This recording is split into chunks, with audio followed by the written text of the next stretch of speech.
Jinga Udusinsuru Nzamsuru jinga Mangwana kuchima Unochime mwana wa mai Simzamsuru anjaz Simzamsuru jinga wagomana Jinga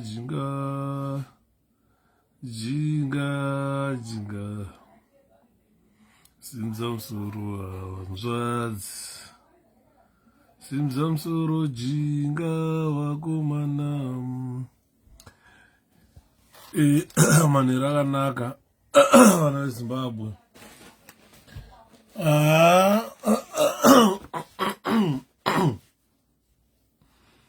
ndipfeke kabhala ndepi makadi vana veZimbabwe makadi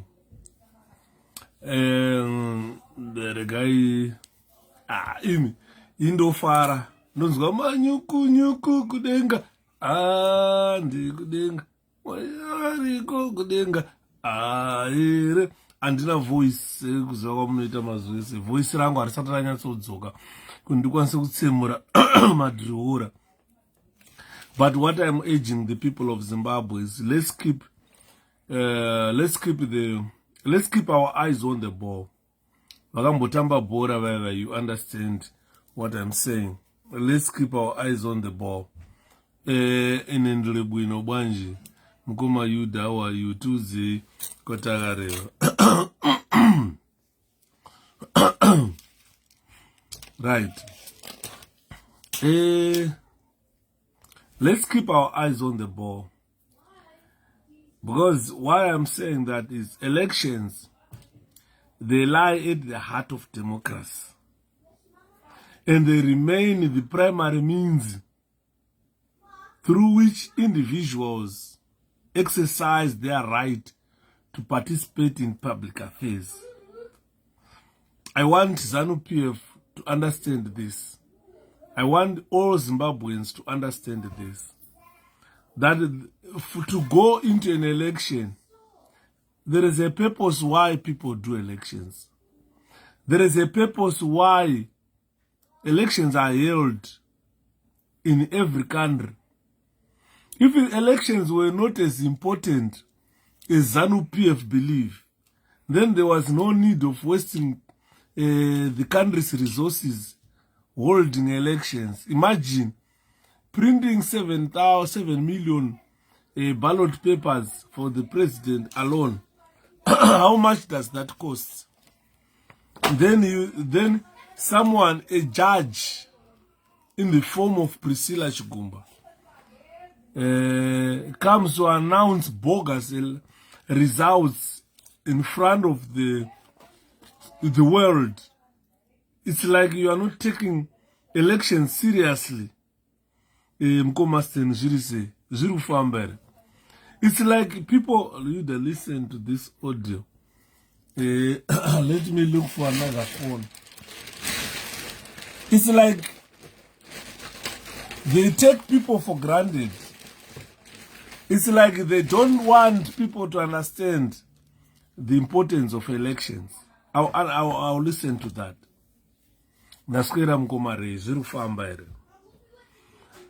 Once, if we are Zimbabweans, once we start knowing that elections, they are the only, elections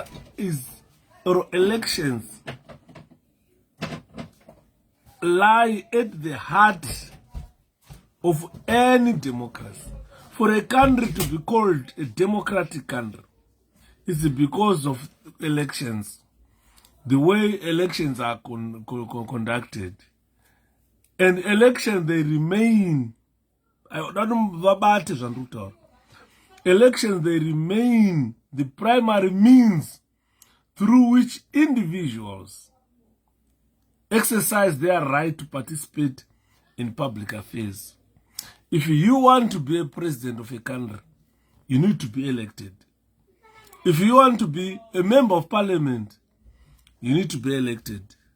If you want to be a councillor, you need to be elected. Why people say you must be elected? It's because you are going to participate in public affairs. Things that deals with the public, the requirements of the public, the needs of the public, the needs of a citizen.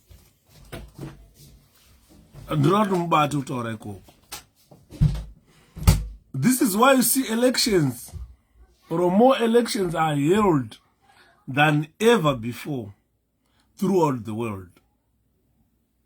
This world has seen elections being held. If you go to China, elections are held. You go to Russia, elections are held. These are oppressive countries. Go to America, elections are held. Elections are held throughout the world.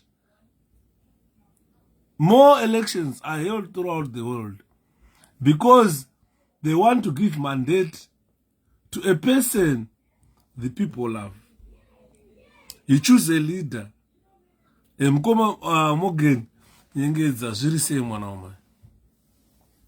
So these processes at times they occur in the context of a deterioration of democracy and increasing threats to civic life, to civic space. Look at elections in Zimbabwe, the way they are held. I don't want to waste your time, guys, but let's go straight to the point. Before elections, you saw ZANU-PF blocking President Nelson Chamisa's convoy. Chamisa was never allowed to campaign in Zimbabwe. He was barred from traveling from Harare to Zaka. He was barred from traveling from Harare to Nyanga. We saw roads being barricaded. ZANU-PF using trees, logs, bricks, stones. And at one time we saw ZANU-PF cars blocking the road for 𝗶𝗃 people to go and campaign. That is what we call a civic space. That should be, thanks Ngoman, I will upload this one. That should be a civic space that should be occupied by citizens of a country. There is nowhere a citizen of a country would be barred from traveling from one town to another. President Nelson Chamisa was never allowed to travel from Harare to Kadoma. All the roads will be closed. His convoy will be stoned by ZANU-PF people. And the police will not take action. Police will not take action. Policemen, Zimbabwe Republic Police, they were reduced to be bystanders while President Chamisa's convoy was being attacked. Firearms or weapons or guns were fired at Chamisa. If we cost how much was damaged in terms of political violence against Chamisa alone, you won't believe it. Cars were burnt. Houses were destroyed. Chamisa supporters were killed. I'm talking about a situation or an environment prior to the election. Videos are awash on YouTube.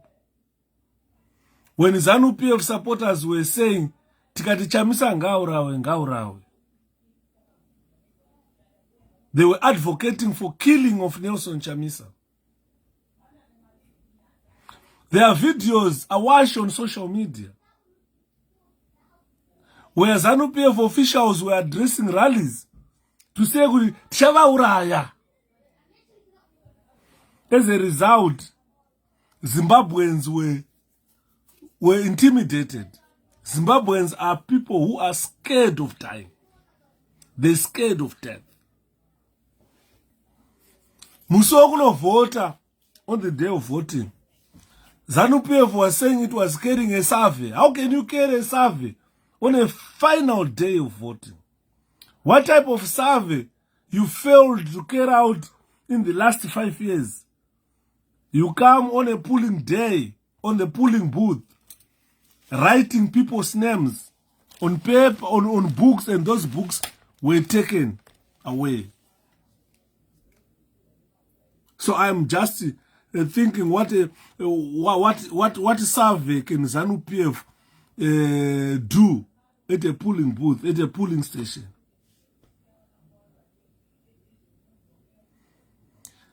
So those videos should be shown to the elders. They know it. Don't you think they don't have those videos? They were given. Sadak was given those videos. This is why I say ZANU-PF is not led by an intelligent man. I think ZANU-PF is in the wrong hands. Anyway, this is what a coup produces. A coup will never produce the best for a political party. ZANU-PF is under someone who doesn't know how to do politics. Because those things were done openly. After you invite election observers to come and observe you, then you engage such shenanigans,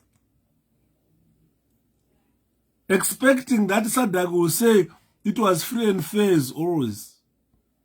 But this time, guys, I'm saying let's keep our eyes on the ball. This is not ZANU-PF. I told a lot of people that this is not the ZANU-PF you know. No. ZANU-PF, it's not the ZANU-PF yataiziva here. Iya kana kwanzwa slogan ayo ndana fe ZANU-PF vene. You cannot go in front of international observers and exhibit such barbaric methods, engaging Mozambican soldiers to come and intimidate Zimbabweans, that if you don't vote for ZANU-PF, we will come and kill you, we will come and shoot you. And those videos, the election observers, they've got everything. This is what they were observing. How fair is the environment? So this is why I am saying that the process at times, in the context of deterioration of democracy and increasing threats to civic space. If you look at the deterioration situation that engulfed Zimbabwe towards the election, Zimbabwe turned into a war zone by ZANU-PF. People couldn't walk from one place to another. People were so scared. People feared to be killed by ZANU-PF, to the extent that they were told that on the voting day, you go and write your name, you register your name with ZANU-PF, whatever. I don't know, was it a branch or what? Alvin, I'm okay. So people went to register their names before they proceeded to a polling booth to go and vote. There is no election in this world that is held under such conditions. Other countries today, they've digitalized electoral processes. If our electoral process was digitalized, then people would vote 𝗂𝗶𝗆𝗁.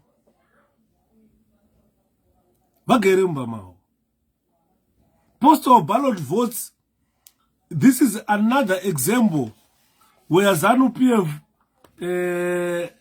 shot itself on the foot.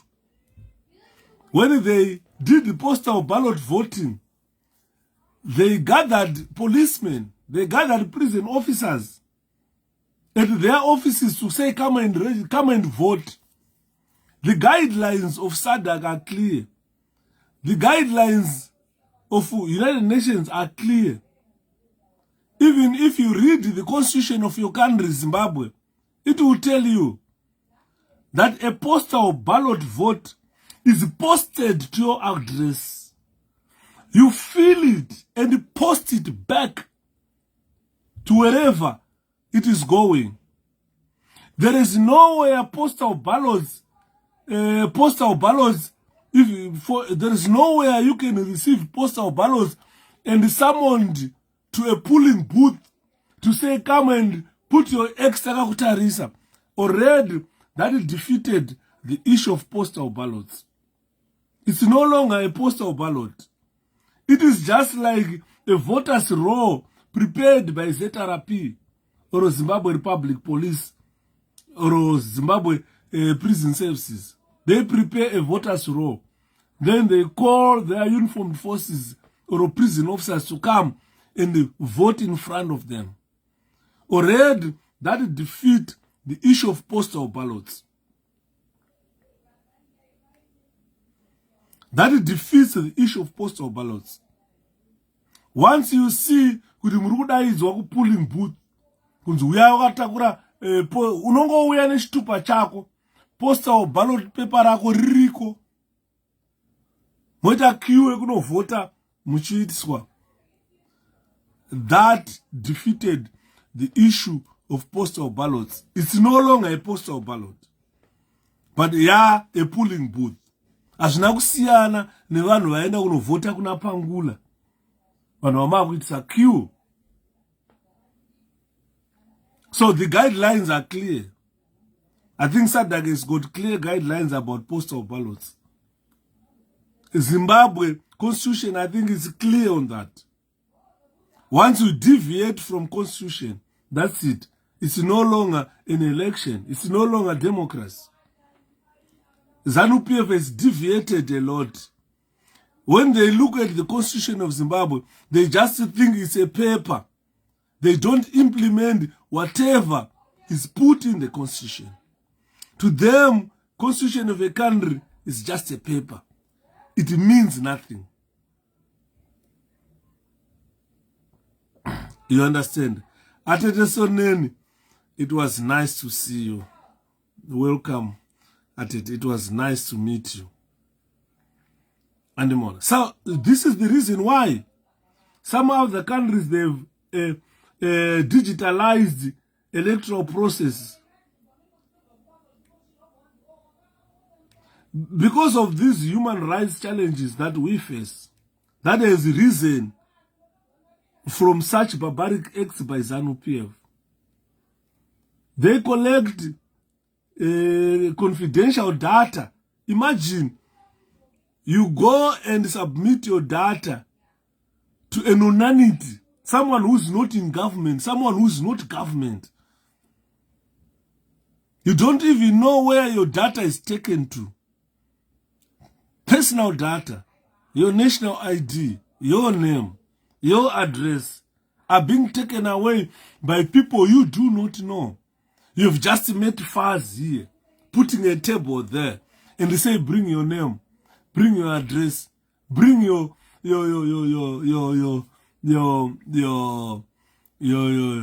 date of birth. That is confidential information, which you should never share with anyone except the authorities. �CCC was clear. Ndopa unoona Nelson Chamisa Chibaba. Ukatadza kubiga nero apa uchafa kwabiga politician again. Nelson Chamisa just dwelled on the constitution of the country. Did exactly what the constitution wants. If you have to get clearance from police, he wrote those letters. Guys, remember, and I got a presentation talking about that. Kletos, how are you? Chigia. I got a presentation about that. Let's approach the courts for the purpose of record. When they don't understand the record. Once you approach the court, you've got a case number. Matwene court number. It's so important for the purpose of record. Right now, United Nations ikabvunza kuti pamairambidzwa kuita marale acho emimi, did you ever approach the courts or did you ever approach the police? Makambowanyorera matsamba. Kana pasina evidence, zvinhu zvatopera. But ndaikutaurirai inini ndikati zviri kuitwa ne-𝗶𝗶𝗃, it is on the right track. They are amassing evidence. Because for you to go to challenge something, you need to go wakabata evidence and show the judge that this is evidence. If you have got no evidence, you've got no case. This is the reason I was telling Zimbabweans that if you want to hold a rally, musangoenda aiwa. Kana zvishinzi muruda police clearance, nyorerai mapurisa acho iwayo. Kana vakurambidzai clearance, file those papers. It's your evidence mangwana. Now, maakuchiona zvandaitaura. Zimbabweans now have opened their eyes. Vakuona nezuro ndakaenda ku Leeds ku festival. Ndakasangana quite a number of Zimbabweans. I never thought that I might be well known or I might be having fans. Some people want to talk to 𝗂𝗵𝗁𝗃 dude. I met quite a number of guys. Vakaita feel very important amongst them. I felt very important. And they were saying, Shepherd, when you were doing your live on Facebook, you spoke about this issue. Could let the 𝗶𝗃𝗃 political party write these letters to the police? If the police are to deny them participation, then they need to file those letters, because it's part of evidence that, look, atina kumbobvumirwa campaign. 𝗶𝗃𝗃 has made history. I think 𝗶𝗃𝗃 must have a place in the book of Guinness. It is the only political party, probably in Africa, that was never allowed to campaign, but went on into an election and defeated a dictator. Thanks, 𝗂𝗶𝗆𝗃. As you all know, my brother, you are very important. Please remember that. Thanks, 𝗂𝗃𝗃𝗁. I was surprised when I was in Leeds. I couldn't even walk one step in Sandawana when one mobile wakutaura neni. Mukadzi wangu akafanira kuseka zvikanzi iwe wakuteta ndiwe president weZimbabwe ka. Ndikati aiwa. Chandinoita ini chandinogona kutaura chokwadi to the people of Zimbabwe. I'm part of like my artists. Ukataura ukanzwa vana mukanya havagone kutaura mudhara asi vanoimba zvokuti vanhu vanonzwa kuti mukanya vari kuimba. Ini handigone kuimba asi ndinotaura zvokuti vanhu vanonzwa kuti pataurwa panapa. General Dawa, I just arrived from Zimbabwe. Thumbs up to the 𝗶𝗃𝗃 documentary. Tell me, ishe 𝗵𝗃𝗃𝗃. 𝗵𝗃𝗃𝗃 aripo. Musatombofe makanyeperwa. Remember what I said yesterday when I was coming from Leeds, guys. Thanks, 𝗂𝗵𝗁𝗃. I want you, batai mashoko anotaura dzimwe nguva. Ndakati ndichibva kuLeeds nezuro ndikati chinhu chiri kudiwa neZRP, chinhu chiri kudiwa neMasiyaIwo, chinhu chiri kudiwa naMnangagwa at this juncture 𝗵𝗃𝗃𝗃. Ndosaka muchiona varakashi vari kufamba vachiti hamuna 𝗵𝗃𝗃𝗃. Bozoda kuti mutaure kuti 𝗵𝗃𝗃𝗃 aripo ari pakati. What is the next thing? Vanotuma ma-armed thugs emaSIAIO vonoraida paya vopisa imba iyoyo, kana kunoraida paya vobvuta 𝗵𝗃𝗃𝗃 hamunawo. Kesi yenyu yobva yaflafa kukoti. Saka muri kunzwa ndichitaura kuti I don't want to answer question yemaV11 Sterek, because we know how ZANU-PF operate. If they manage to abduct Itai Dzamara and he disappeared, what about a V11 paper?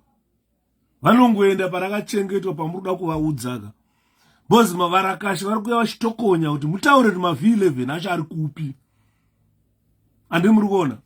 Saka ndiri kutaura ndichiti let's keep our eyes on the ball. Izve kupushwa nevarakashi tichitaura kuti ma-V11 vachiti ma-V11 hamuna ma-V11. Tinozoshaya ma-V11 sei tatine ma-agents anga ari pa every polling station. And those V11 aisainwa ma-results tichemawana. Tinozomashaya sei. Tasiyana na 2018. Remember 2018 taivetera secretary general akanga atobhadharwa in advance kuti paradza chinhu ichi. MDC yakaparara sekutamba. And haana kukwanisa aitoisa madouble candidates ari busy kutodzinga ma-election observers vafana vaida kunoita ma-agents vakadzingwa naDouglas Monzora 2018. Kusvika kutaura kuti haiwa hakuna kesi kukotu haiwa hatina ma-V11 but wanga uri ndiwe secretary general of the party. This is why you see ndonzwa hasha ndikaona munhu achitaura anosapota Monzora. How can you support a saboteur? We are fighting ZANU-PF. Monzora is busy fighting President Chamisa. He was a secretary general who was fighting President Chamisa.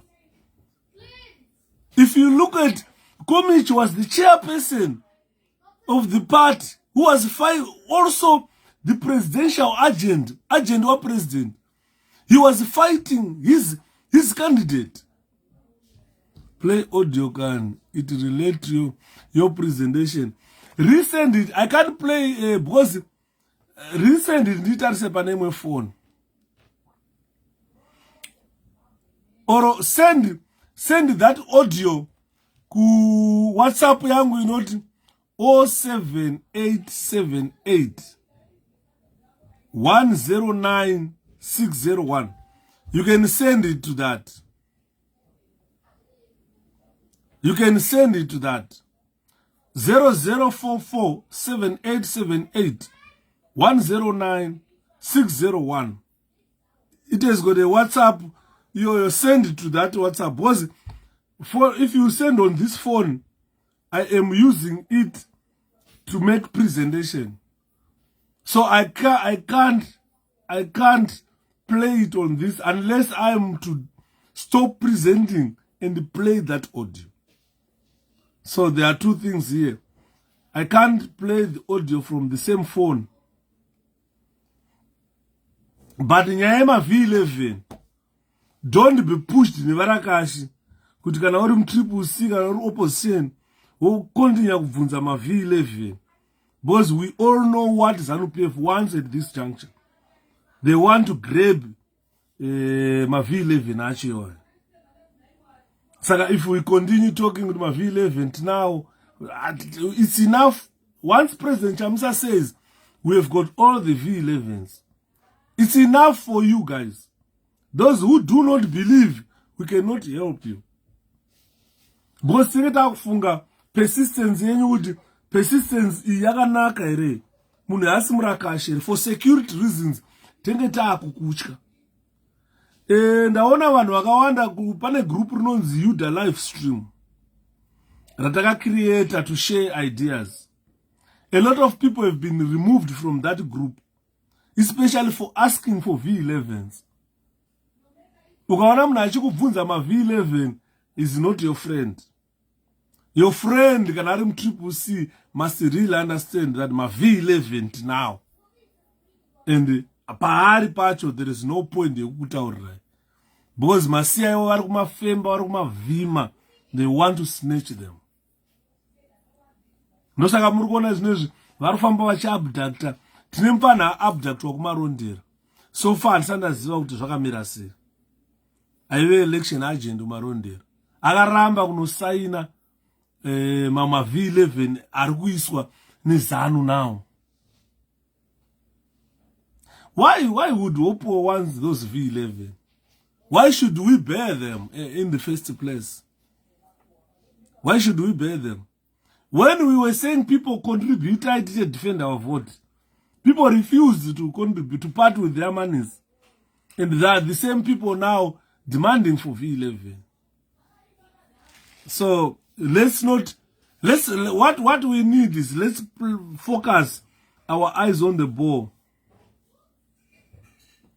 Admire Chivandi.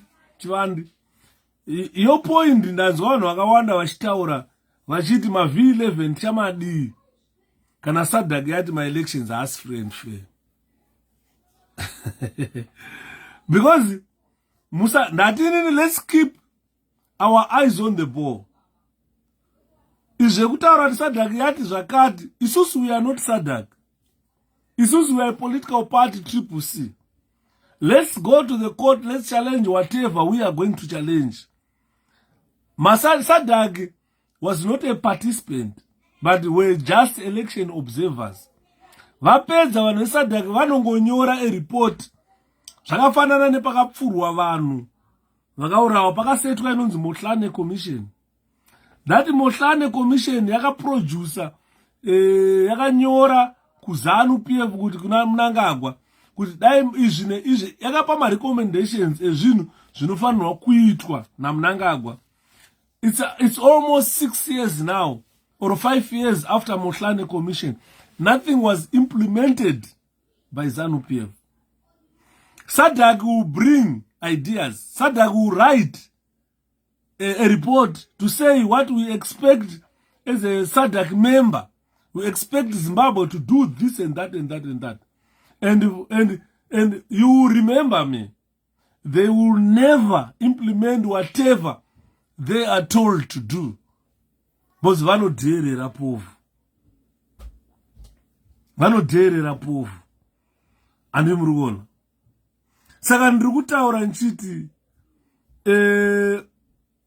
whatever is happening now, be careful of disinformation online, guys. Online, we have got junk information circulating, especially through social media. We need to be very careful. We definitely need to be very careful. Vanhu varongomuka maZimbabweans akadzidza kaya. Anongomuka ovhura Twitter account, it's free. Dai my Twitter accounts ainze kuti uvhure Twitter account, you need to pay about $30,000. Ingadai pasina ma Twitter accounts paya. People couldn't afford that. But munhu wese anongomuka, it's for free. Vamwe 100 ma Twitter accounts. Avanonyora different things. Saka let's be very careful. And Professor Jonathan Moyo, can we just ignore him? When did people start trusting Professor Jonathan Moyo? This is another issue. When did the Zimbabweans start trusting Jonathan Moyo? Because zveshuwa zviri kubvunzwa naRashizvi. Vamwe vanhu vatoziva kuti Jonathan Moyo chii andane zvei. Andidi. Munhu ari kutosunungurwa ona President Chamisa. Kuti President Chamisa vakatonga pamwe Jonathan Moyo ungadzokerawo kumusha kunodya mabarwe unokanga maputi. Endo zvari kugara kuKenya mwena umu. Kugara mwena unge mbeva. Because marika kana vakatiza vakabata mari dzavanga vakabana naMugabe dzedzo. Mari inopera. Mari kana ichipinda imwe fine. Vana Jonathan Moyo vaibhadharwa kutaura. Nakutaura. Imi hamuzivi kuti sei vanhu vachifaitira kuda ma-MP, kuda makansela, kuda chii. That is free money you are paid. You are just paid to go and talk. Hapana paunodikitira, unofanira wakatorwa sutu. Uchifafadzira zvokunhuhwirira zviya unogara pasi wotaura wobhadharwa. Every month you get paid for talking. Mondara to politics dai kwainzi MP ndiye ari kuenda kundriva chigredha kana tractor yekuswera achipfumbura dust achirima mumunda samember of parliament. Hakuna kana one wamaiona aienda kuya. Aiwo Jonathan Moyo. I'll tell me about SADC. SADC irinenge makoma McDonald. Tikada taura nyaya yeSADC panapa, it's another topic yekuti we can take 2-3 days tichitaura SADC. Isusu ngatimbomirai kutaura SADC let's keep our eyes on the ball. So the evidence yakafanana nema video and the picture inobvumirwa. The law of evidence will allow them. I see hearsay. That is raw data. That is evidence. It's not hearsay. No. It's evidence. Here. Very true about MPs. Yeah, it's evidence. Here. That MP ajinzi kuti uite MP ndonongo inobatabadza uchisakura munda. Hapana kana one wamaiona ita MP. But those guys are just going there to be paid. Akagara achitaura. Vamwe vanhu vakaita sana Philip Chiango vakasvika pakuita 56 vana vari muparliament. 56 vana. Unofunga dai aisakura kumunda. Aiwana musana urara nevakadzi 56 oita 56 vana. Hazvaibuda zvezvo, hazvibude. Andona. But ndo mari dzavaitowana dzemaintenance vana muliswa. 18 vana. Ukamubvunza muliswa wakamboshanda kupa haana kwanoshanda. Aingopinda muparliament achitaura achibhadharwa achinobhadhara maintenance. Andimunoona nyaya yatokutaura. But dai kwainzi muliswa ndiye anenge ane badza achisakura saMP. Havaimboona kana one munhu aita member of parliament. Saka ndiri kutaura nchiti let's be very careful with the information yatinopuwa pa social media. Pane a lot of disinformation inoitika ipapa social media. So it's very essential for every Zimbabwean to bear in mind a respect yatinowana kana uchitaura chokwadi. Because when we talk about Zimbabwe, we should talk about fundamental rights, fundamental freedoms. We want to talk about genuine election. When we talk about fundamental freedoms, you are talking about genuine elections. What Zimbabwe needs is a genuine election. No doubt mundi believe as Andrutaura. Could 1980 that Zimbabwe hold my genuine elections. Nyika yedu ingada isina kusafa like this. Ukapinda muHarare wakutanga wasvika township. Harare is no longer that glittering town, you know. That is the capital seat of our country. And Mkoma, how far truth this Christian Mchangwa removed this position as chairman. This comes as 𝗓𝗋𝗋𝗃 functional fights. To be honest, Chari, I'm not sure about that information. People must be wary of the social media. People start believing it. I'm not sure about that information.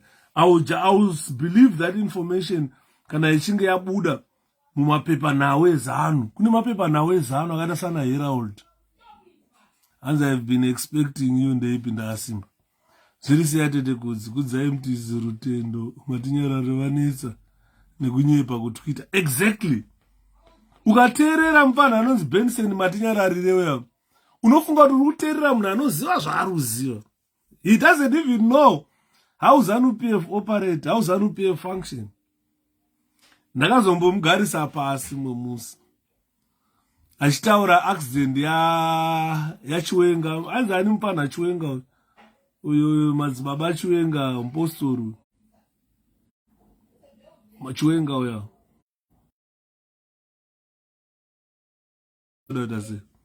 Akataura zvikanzi hey maskid marks akazodai hey chichi. Ndakamunzwa achitaura Benson Matinyarari. Ndobva ndazomunyorera. Ndikati inini I'm a forensic scientist. I'm a forensic scientist. Sechireka ndikutaurire Benson. Awaiti maskid marks, they are not skid marks. Anonzi mayo marks. Motikari pa 𝗂𝗵𝗁𝗃 aisiye maskid marks, inosiya anonzi mayo marks. Kana uri forensic scientist ukangonyora report uchienda kupresenta mukoti uchipa evidence yekuti akanga ari maskid marks, judge anokudzinga mukoti, anokutaura kuti you are not a forensic scientist, you are a lay person. Apostle Chwenga Saka kune malay person vakata semupana akata sana Benson Matinyarari vaiva haana chaanoziva. Zvakafanana nenini 𝗂𝗵𝗁𝗀 ndakagara panapa. Handizive zvese panyika guys. But ndine matopics angu anoti ndikaibata soka neunotapirirwa ndichitaura. Because ndo zvandoziva izvozvo. Ukana ndava kutaura zvemusic yamukanya kana kuti yatuku kana ndichiziva kuti tuku anogona kupfuura nhingi nendava kunyepera because I'm not a musician. And analyze music. Kana kuti ndava kukuudza kuti engine yemotikari yakati, I'm not a mechanic. Nendava kunyepera. But kana ndichiva ndichitaura politics, I'm a politician. I've been in politics for too long. I grew up chiona 𝗓𝗏𝗶𝗃. It's not a new political party. Yandirikona iri kuvhundutsa umwe kuti 𝗂𝗶𝗃 uchitengerwa 𝗓𝗏𝗃𝗀 nekagaba kada kebhata utengesa vote for the next 5 years.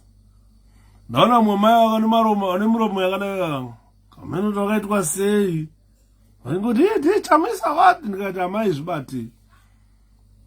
Yuda tobuda era. Ndo mubvunzo wandisingadi iwoyo. Guys, pane mubvunzo rubvunzwa naTheo. Theo anzi Yuda tobuda here apa. Honestly, that is not a question I expect from munhu ari kuziva zviri kuitika muZimbabwe. Papa patira kubuda naye mungomati. Imabuda kudhara, muda kubuda pamwe papi futi. Pamuda pamwe kubuda ndepapi. Mabuda kudhara ka. Ukaona zeki yabzura ma-elections, ma-results ema-elections.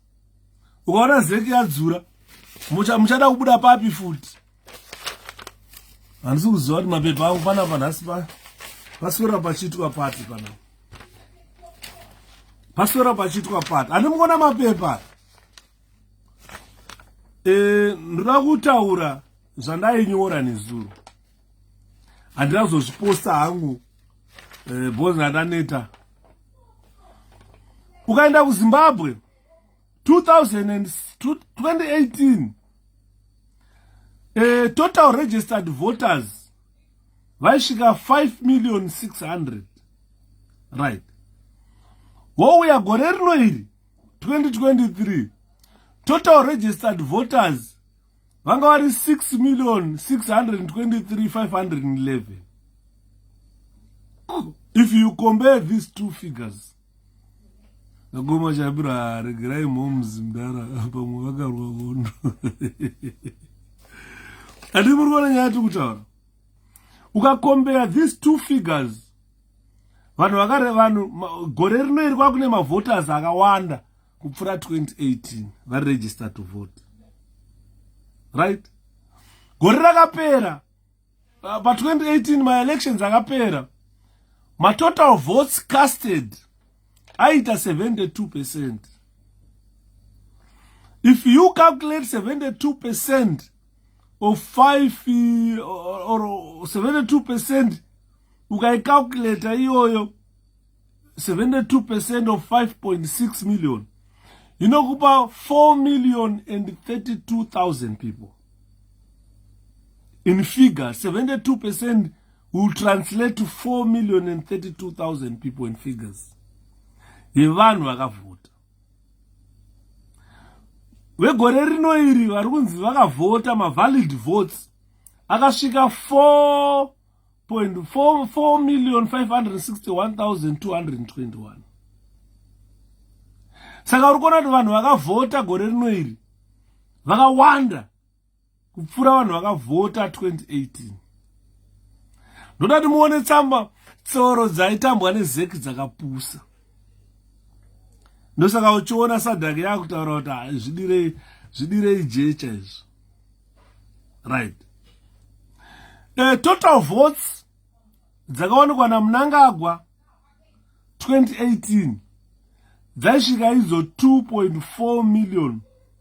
That's 2,460,462 vanhu. Vachamisa vakaona 2,147,436. ndo mavhotes akapuwa vachamisa neZEC. Asi ndo mavhotes avakawana, asi ndo mavhotes avakapuwa neZEC. Isu tiri kuziva kuti vachamisa vakarova 2.6 million. Right? Vadaro namba yema cast votes ukatarisa figure yakawana Mnangagwa 2018 nefigure yakawana vachamisa ukadziedha dziri 2 zinokupa 4.6 million people. But my votes akakastwa aisvika 4,032,000. Because vainzi 72%. Saka kada kutarisa figure iyoyo yandiri kutaura ine excess of 565,898 votes. 2018 election ndokurigwa kwayakaita. ZANU-PF couldn't explain where the 565,898 people came from in 2018. Ndopa uri kuona Malaba paakasweta achitwa achibvunzwa na 𝗓𝗏𝗏, where did this figure came from? Kana mtari ma total votes cast aita 4,032,000 total votes cast. But ukada kutarisa two figures za President Chamisa na Mnangagwa zaishika 4.6 million. So where did these other figures came from? Right. Ndoba unaona ZANU-PF yaijairira vanhu. Yakatadza kupa explain ipapa. Because 4,607,898 mavhotes akawanikwa navachamisa na Mnangagwa vari 2. Atichataura ana Kupe nevamwe avo. This figure is greater than the figure of casted votes at 2018. Andiri muri kuona ndo pavakona ZANU yaramba vara �ស៊𝗏𝗏𝗽 kuti vapinda, because they wanted an explanation of this. How did I miss the feed? You missed it, I don't know. Saka ZEC ukabvunza pa 2018 election yakafeila kuexplaina where they got the 565,898 difference. Where did this figure come from? Ndo zveta ZEC inongoanaunsa ma results aisinganzwisise. Toya gore rino iri 2023, 5 years later, total votes zakawanikwa na ED ziri kunzi 2.3 2,350,711. Ndo zviri kunzi zviri kutranslata to 52.6%. Toenda total votes akawanikwa na President Chamisa as compared to the total votes dzavakawana 2018. By now, Chamisa is more popular than he was in 2018. Chamisa's votes have increased probably times 2. Mnangagwa. But ZEC underplayed it and gave Chamisa 1.9 million, 1,967,343. Ndoba yanzi 44% iyoyo. Ya 2018 yakanzi 44%. Right. Voter turnout is 68.9% as compared to 72% voter turnout. Ya 2018. Takarejesa more people. And it. But more people vakaramizwa kuvota. Ndo pane 1.8 million voters vema urban areas vakaramizwa kuvota neZANU-PF. I think now mabata tsoro yacho guys. 1.8 million voters were disenfranchised in ZANU-PF. They did not vote.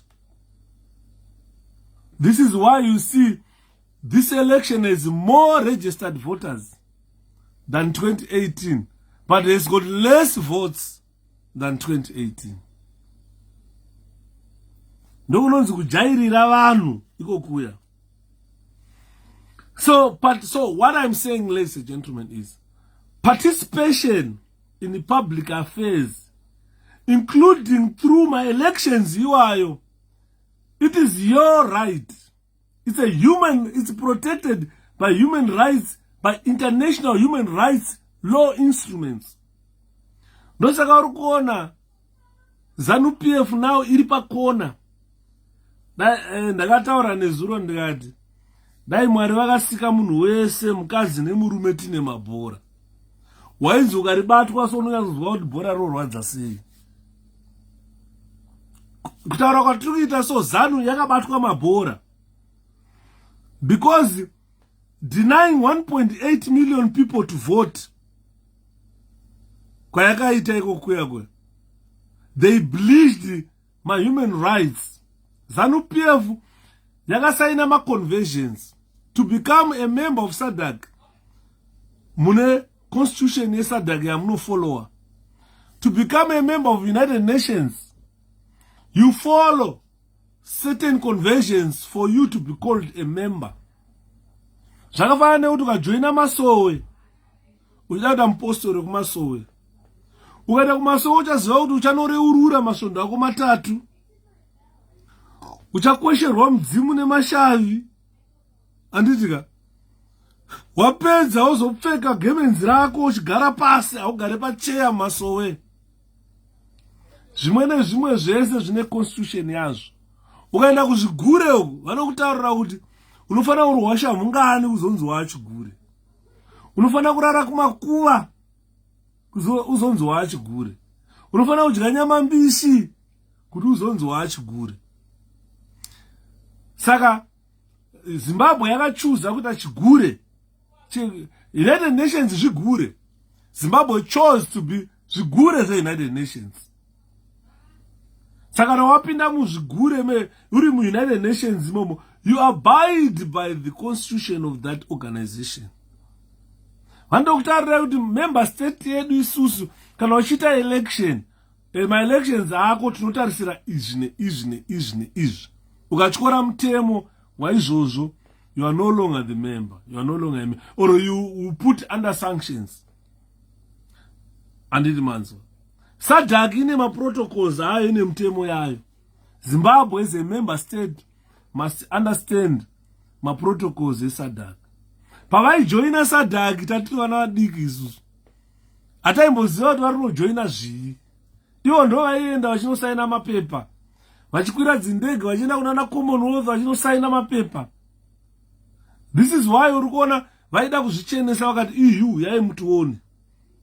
Unfortunately, ndakataurira vanhu ndikati kune vanhu vanoti 𝗍𝗶𝗃 vasingamude ED. Kune vanhu vanoti ZANU vasingade ZANU-PF. Because kana uri supporter ZANU-PF chaiyo, kana uri leader of ZANU-PF, nhasi tine ma-elections, unotora vanhu wovapa tebhuru, wovapa jira rakanzi pulling exit ZANU-PF pazasi avo, nemabhuku nemabhilo, muchivaigira chikafu vachinyora mazita evanhu, ma-observers akatarisa.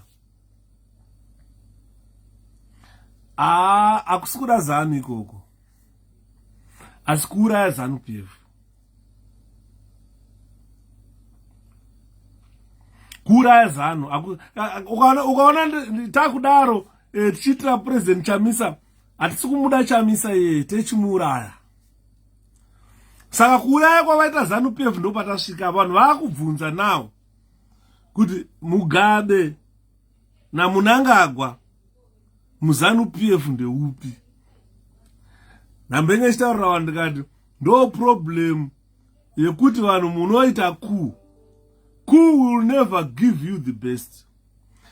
I suspect kuti muzeki neZANU mune vari kurova bhora musango. Avashaike.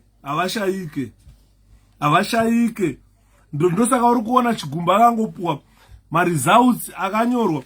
Do you know the results which were read by Chigumba? They were produced before vanhu vemuHarare vavhota.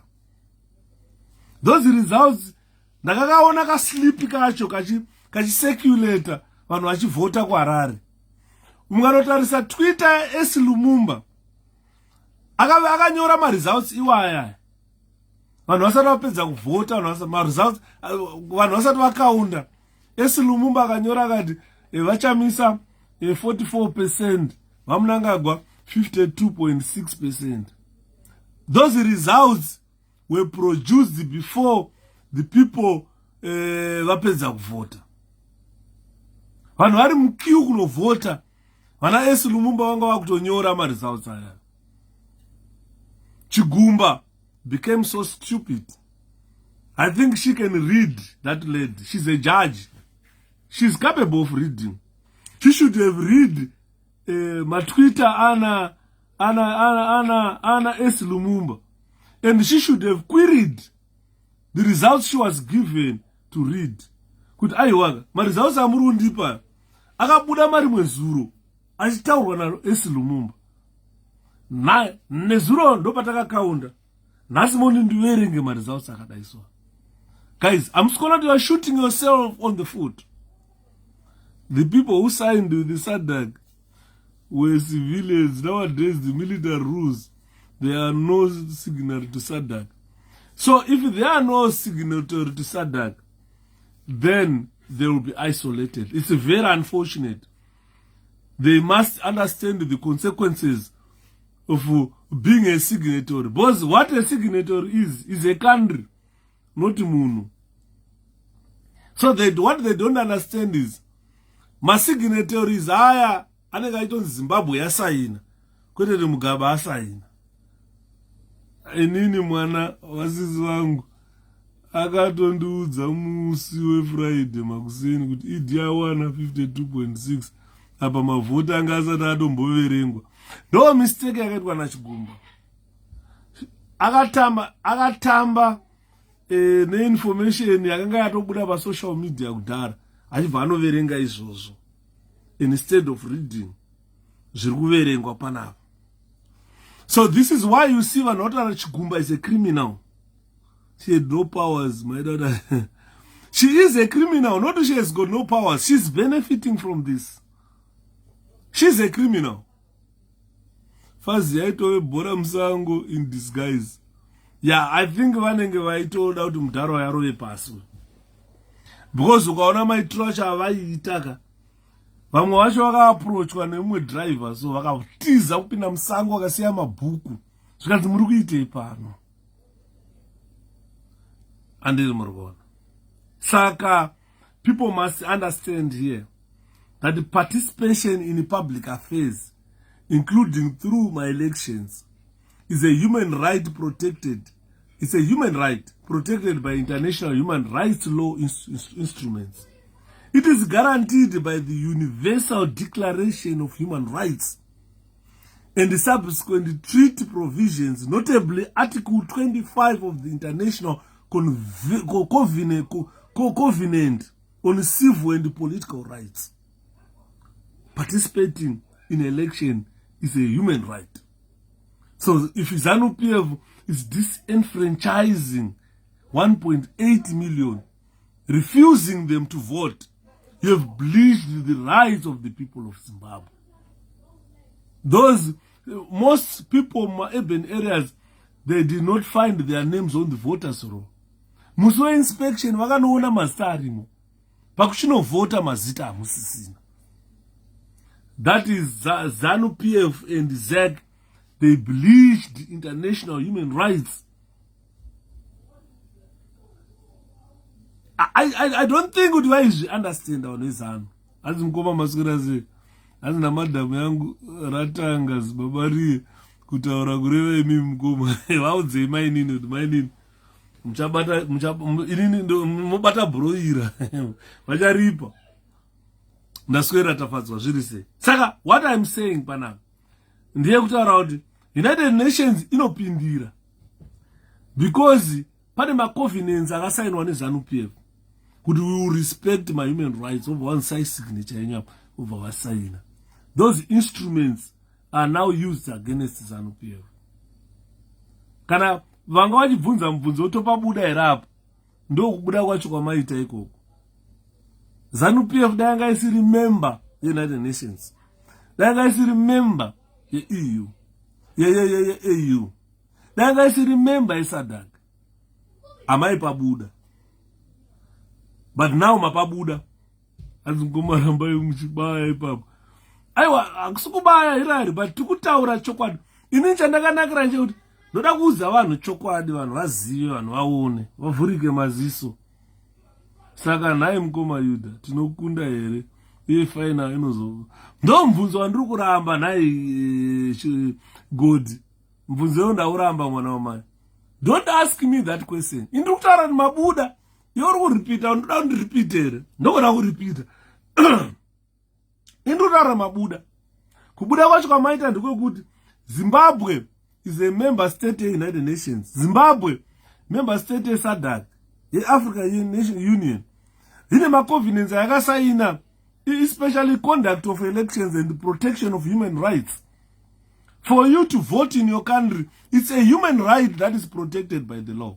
Even the constitution of Zimbabwe, inotaura kuti unofana kuvhota iwe. Saka takachema.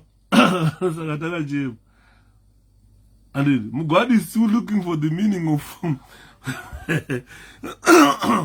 Salos. Salos kampana kaega.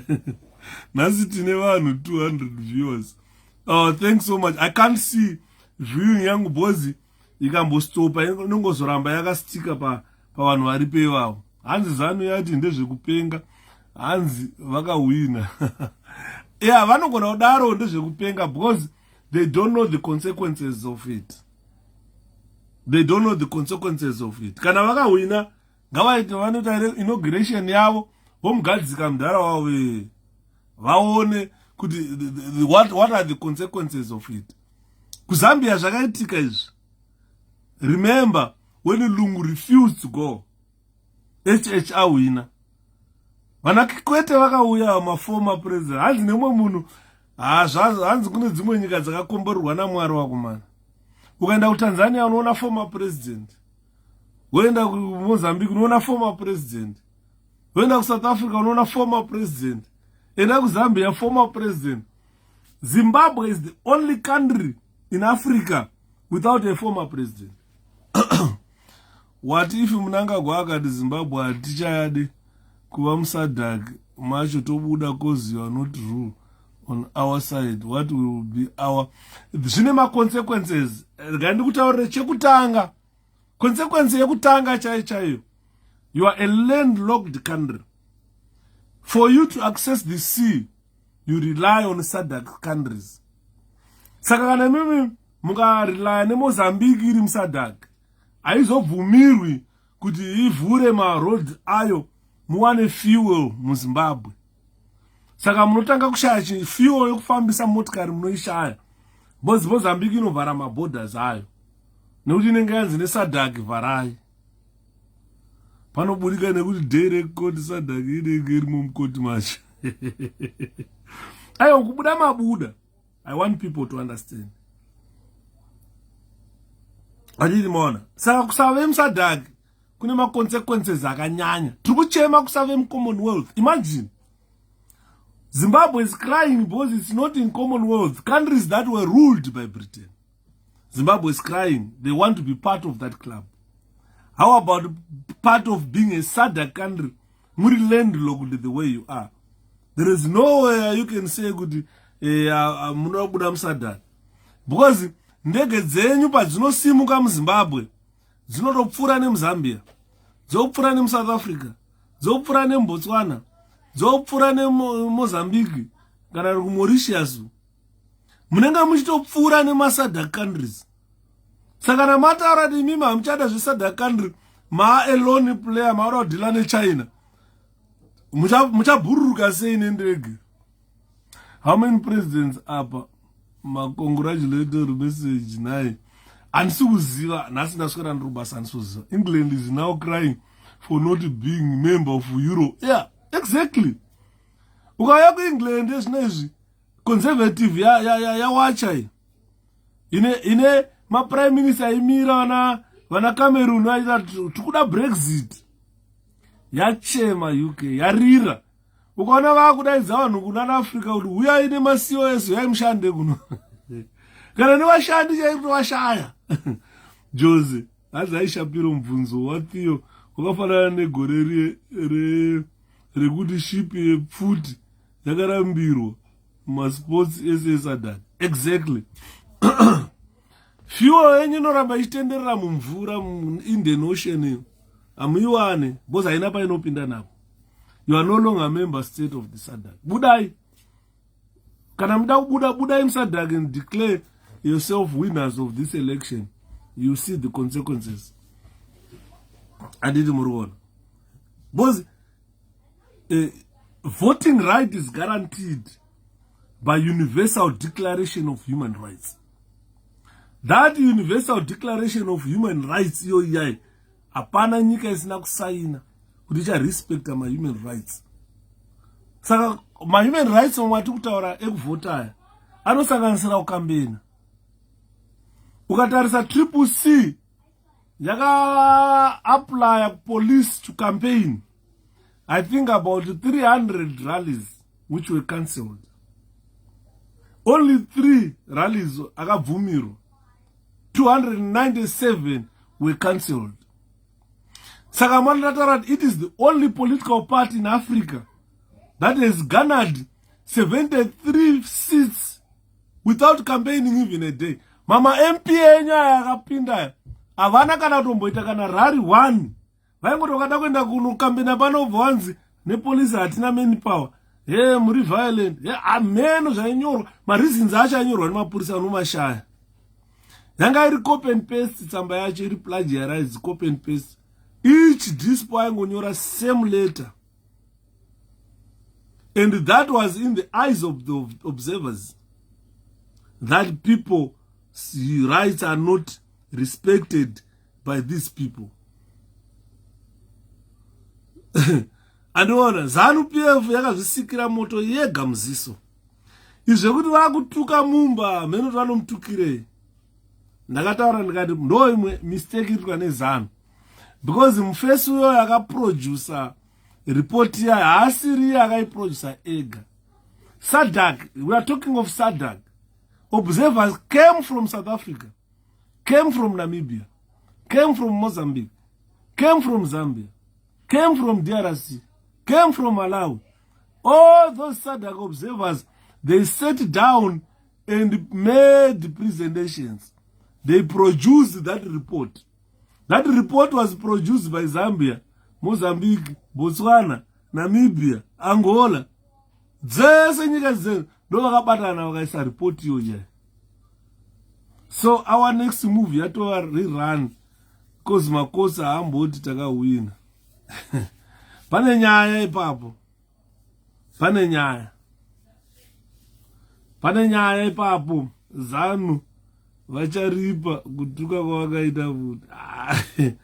Unoona ndachitarisa vanhu vangachituka ukatarisa chinamasa saizi. Ina chinamasa inonzi delirium. Ina chinamasa munangagwa chinonzani 𝗂𝗵𝗁𝗀 chisina ati chekubhurowayo chindevere chacho achina kana ati yavanoti inonzi delirium kuhumana kuya. Unoziva what I like about President Chamisa? What I like, Mumba, anonzi Mumba uya, he did not mention ZANU-PF. And you wonder why ZANU-PF is so angry. Why ZANU-PF is talking on behalf of ZEC. ZEC chaicha haisati yamboburitsa muromo wayo. Yakanyarara kuti zi iri kupenga iZANU. Player iri kupenga. Iri kupenga iZANU. Yanga play against 𝗶𝗶𝗁. Iri kupenga kuti kuti FIFA yasanctiona referee sei. Jones obedi mpofu ya. Achisina kana bvudzi musoro chapera bvudzi. ukatomtarisa ubhedi mupopora iri irombe dai kusiri kuba rara irombe chaka kana bhutsi haikwanisa kutenga uyo andi murunzwa yato ko chii chinotadzisa zvakaitika kuti zviitike parirani. That is the question I expected. Because chichatadzisa chacho ka ndechekuti condition yacho ikangoita remain the same anongonzi nullified. Right, ndo chekutanga. Chechipiri, my elections atakuda isusu atichadi kuti zeki rane election. Takuda kuti my elections aranwe nesadhak yacho. Ndo chichatasa kuti vaite zvavakaita pakutanga. Ngaranwe nesadhak. Ngaranwe nesadhak my elections. Kana tichida mapeacekeepers sadhak inotumira futi mapeacekeepers acho. Kana zeta rapita onda ikwanisita basa. Kana masoja ere akwanisita basa mapeacekeepers anouya isadhak. Sadhak ine zvese ine maorgans ese. Kana kungada majaji sadhak inawo majaji. Saka zvichatadzisa izvozvo. I like the question. I like that question. Anziro wachidhoma uone muridzi wacho. Ayuka muZimbabwe wese is being surprised. Why is ZANU-PF angry? This report does not point at ZANU-PF. It points at ZEC's failure to run a credible election. Maobserver achawanda, repo achachinjwa. Yeah, ndo zvinoitika izvozvo. Ukatarisa 1980, vaivepo pa 1980 paipai. Smith aita my elections. Kusvika UN yaona kuti aiwa Smith cannot conduct an election. Yaanoruza. Our elections were conducted and supervised by United Nations in 1980. That Smith akamaita, he was not going to pronounce the kuti Mugabe win my elections. Azvaita. So we have the upper end. Even ZANU-PF in the upper end. Isusu in the upper end. ZANU inayo, isinayo. We are 50-50. And why is it ichimirwa neZANU-PF? Chinonetsa nchekuti ZANU-PF ndo iri so angry. ZEC yakanyarara. But the report is pointing at ZEC. ZEC yakatadza izvi. A very good example yakatadza ZEC.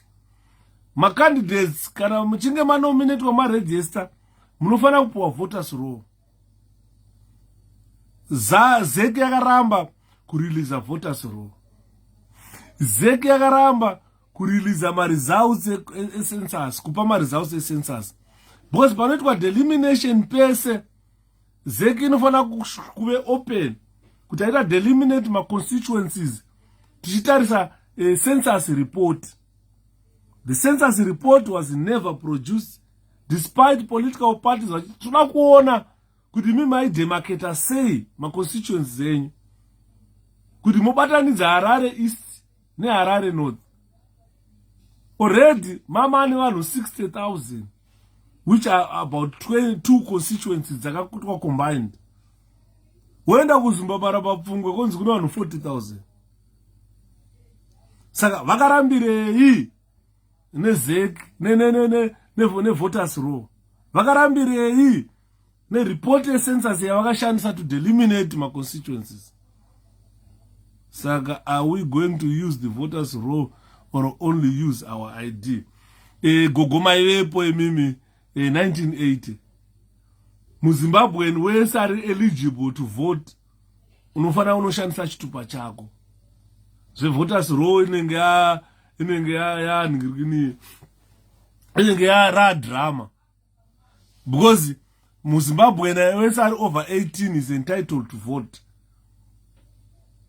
Mgoma Yuda, what must we do? Because if we go ahead with re-election and SADC, it's record what if Zimbabweans are tricked again. I've answered that question, Cow. 1980 elections were not run by Smith government. If they were run by Smith regime, Mugabe was never going to be declared a winner. Saka, we pray that our elections must be run not by ZEC, but by SADC, under the supervision of United Nations. And in video Commonwealth yanga ichiti sarudzo dzakaitwa zvakanaka. Aiwaga sarudzo mukoma Godfrey, sarudzo was peaceful. Muswe kunovhota, it was peaceful. Nozvitaurwa ne Commonwealth. Vakataura one, video yacho ndakaiteerera.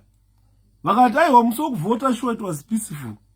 But the way, the process this election was conducted, pointing to ZEC, it falls short of requirements, the Commonwealth electoral standards. They were clear there. AU was clear. SADC was clear. United Nations was clear. So countries and people across the globe, guys, they've recognized that free and genuine elections are crucial democratic requirement. No, this is what is at the play right now. SADC is not easy to bribe. Yeah, not easy. Because what are now, what is crucial for democratic requirements are elections. They must be free and fair. They must be free and fair.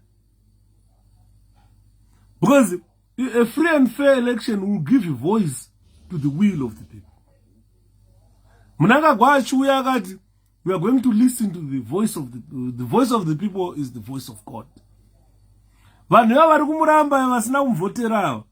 Those are the voices of God. Because a genuine election, a free and fair election, it gives a voice to the will of the people, which is the basis of government authority. The government cannot have authority if it was never voted by the people. A democratic government's authority comes from the people, the will of the people. As it stands, Mnangagwa, even if he forces himself, ignore the SADC report, ignore whatever, he won't have authority to run that country. He will remain illegitimate. From 2018 to 2023, he was illegitimate. He was illegitimate. This is why you see vazhinji vakaramba kudyidzana neZimbabwe. Vaida kuvhura mabusiness vakaramba vakati hatiuye kwebanana state.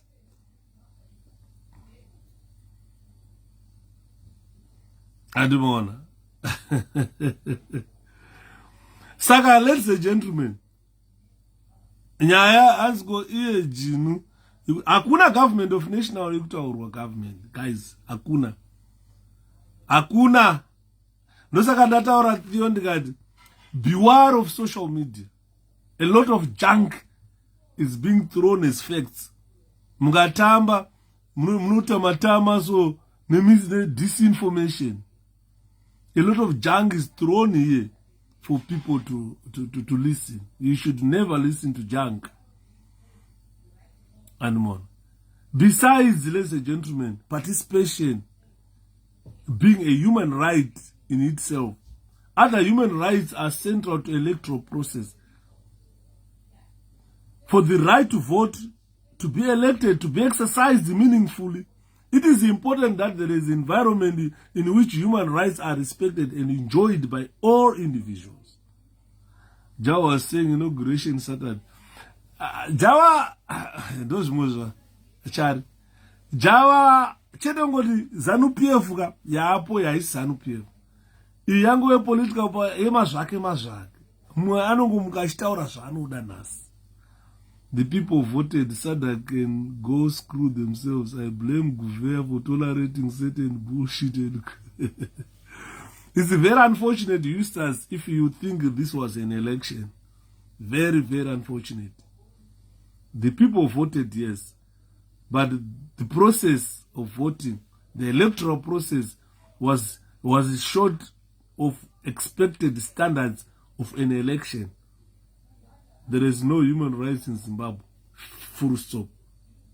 Precise rough diamond. Full stop. No, msaka mchiona vanhu vekuZimbabwe vachinwa matuzvi anopombwa kubva kujameson azichichi plande kunotonwa topomberwa matuzi mupombi tichinwa because hakuna ma-human rights munyika medu andimona. Saka for the right to vote to be exercised meaningfully, it is important that there is an environment which human rights are respected.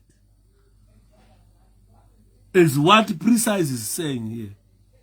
The environment in our country does not respect the human rights. This is why you see 𝗶𝗃 tikaungana panapa. We saw that in 𝗂𝗶𝗆. And the observers saw it.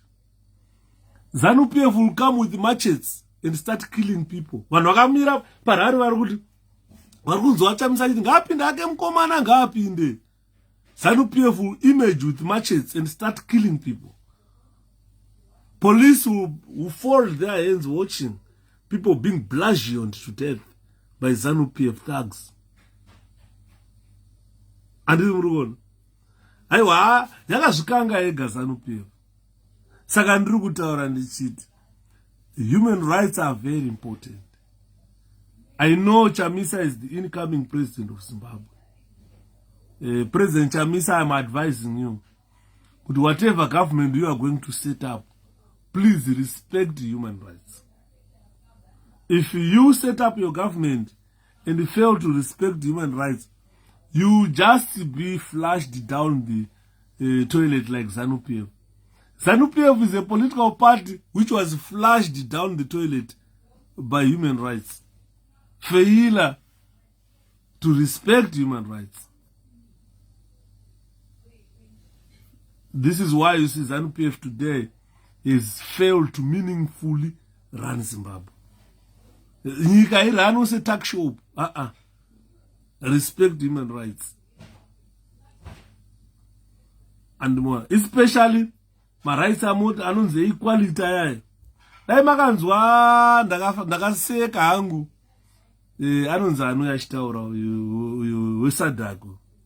Akataura zvikanzi andina kuona chinhu chinonzi equality muZimbabwe. Out of my candidates akaparticipate, 10 were men, 1 was a woman. Mukadzi mumwe akada kuya kuzoregister akanzonza uya nema-$US. Linda Masarira failed to participate in this election. Nenyaya yekuti akatadza kureisa mari $20,000. So there was no equality as well. It's a human right. The report here says that is centered on human rights. People access to diaspora vote. It's another issue again, Rebecca. It's another issue. Yakakanya 𝗍𝗵𝗶. Yekuti vanhu veZANU-PF vari kuma-embassy outside Zimbabwe vanovhota. How about Zimbabweans outside Zimbabwe? We must be allowed to vote. Saka isusu ma-diasporans, we must raise that issue with the EU, with AU as well. Ndosaka muri kuona mambo vedu vatinawo kuno ku-UK vakamhanya maofisi neanoyera vachitsvaga kuti vana veZimbabwe vavote. Saka we've got right to vote as well. It is our right as Zimbabwean to decide kuti patotumira ma-remissions edu kumusha, government inofanira kuma-receiver ichidya ndeipi andimona. Saka kwada kuona chimwe chakachitaurwa paya neSADC iri kutaura futi about peaceful assembly and association. It's a fundamental right yekuti vanhu pavanoungana ZANU-PF inosvika yotora mamachets yotema youraya vanhu. People are not allowed to assemble muZimbabwe. You are not allowed to gather muZimbabwe. That is your right yekuungana muchita politics dzenyu dzamuda. Hakuna munhu anofanira kuya kuzotemwa nedemo kana nebhemba kunzi wewe sewaenda parari retribusi. That was wrong zvakaitwa neZANU. People in diaspora are paying tax but no vote. Why? We should raise that issue with the United Nations. Anyway, chinhu chinonakidza nchekuti there is no remedy in stupidity. This is what I've discovered, this 𝗂𝗵𝗆, that I've been looking at the pre-election process or campaigns in Zimbabwe, both the ZANU-PF and the 𝗶𝗶𝗁, I've observed the situation, environment during elections and after elections. Munozviziva here maZimbabweans, rekaendi kutaurire kuti there is no remedy in stupidity. Even nyango maZimbabweans ari muno acho tapiwa zviri sei, maZimbabweans ari muno mezano, ari muno muUK, kana vakatarisa whatever was happening kumba, you sober up. Kana waisapota ZANU-PF, you sober up. Because unenge wakasitika nemutoriro yo, wasoba, unotozvibvunza wega kuti but chii chatiri kuitirwa nepolitical party yatosapota. You sober up, unotobvunza. You sober up, unotobvunza. Because ukada kutarisa post-election period, the pre and post-election period in our country, unobva watomira watozvibvunza kuti zvoreve, if you can interpret that situation, you can find meaning, search for a meaning, be objective. Madiasporans chaivo chaivezana, be objective. Kuti izvi ndozva muri muno muUK, muri kuzviona here zvichiitwa negovernment yemuno muUK. Saka United Nations is mandated to nullify that election, whether you like it or not. That election is a null and void election. Until my some mechanisms of a free and fair election. When those mechanisms are not there, you remain illegal and those elections will be nullified. Instead of Mnangagwa acknowledging the effort put by the SADC and the promise to rectify in elections that are to be held probably in 6 months' time, varikutoita kutoshauda, kutotuka vachiburisa nyaya dzoti Mumba akazoda. Ndikati stupid wenyu, that report did not come to Mumba alone. It is a SADC report. Mumba was just a chair. Kana wakambo chair msangano, you understand what a chairman is. It's unfortunate that ZANU-PF people, they talk out of ignorance. Dai vachibvunza isusu, tam politics kwenguva yakareba isusu. And tam politics kwenguva yakareba, we've contributed a lot in terms of politics in our country. And I really understand the international human rights law. No, I understand any. Because for you to be a refugee, you battle it. And then you battle, we start running the international human rights relating to your case for you to be granted asylum in another country.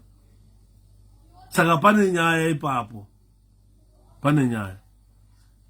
Isusu chatoita wana Yuda is to raise this awareness, to build this capacity for you guys to see. Ndakauza mumwe munhu ndikati inini Mwari wakanipa chipo chakanaka chekuti I've got this passion yekuti I can explain things kuti munhu anonzwisisa. Electoral process yenyu yekuZimbabwe ndo yakanzi gwi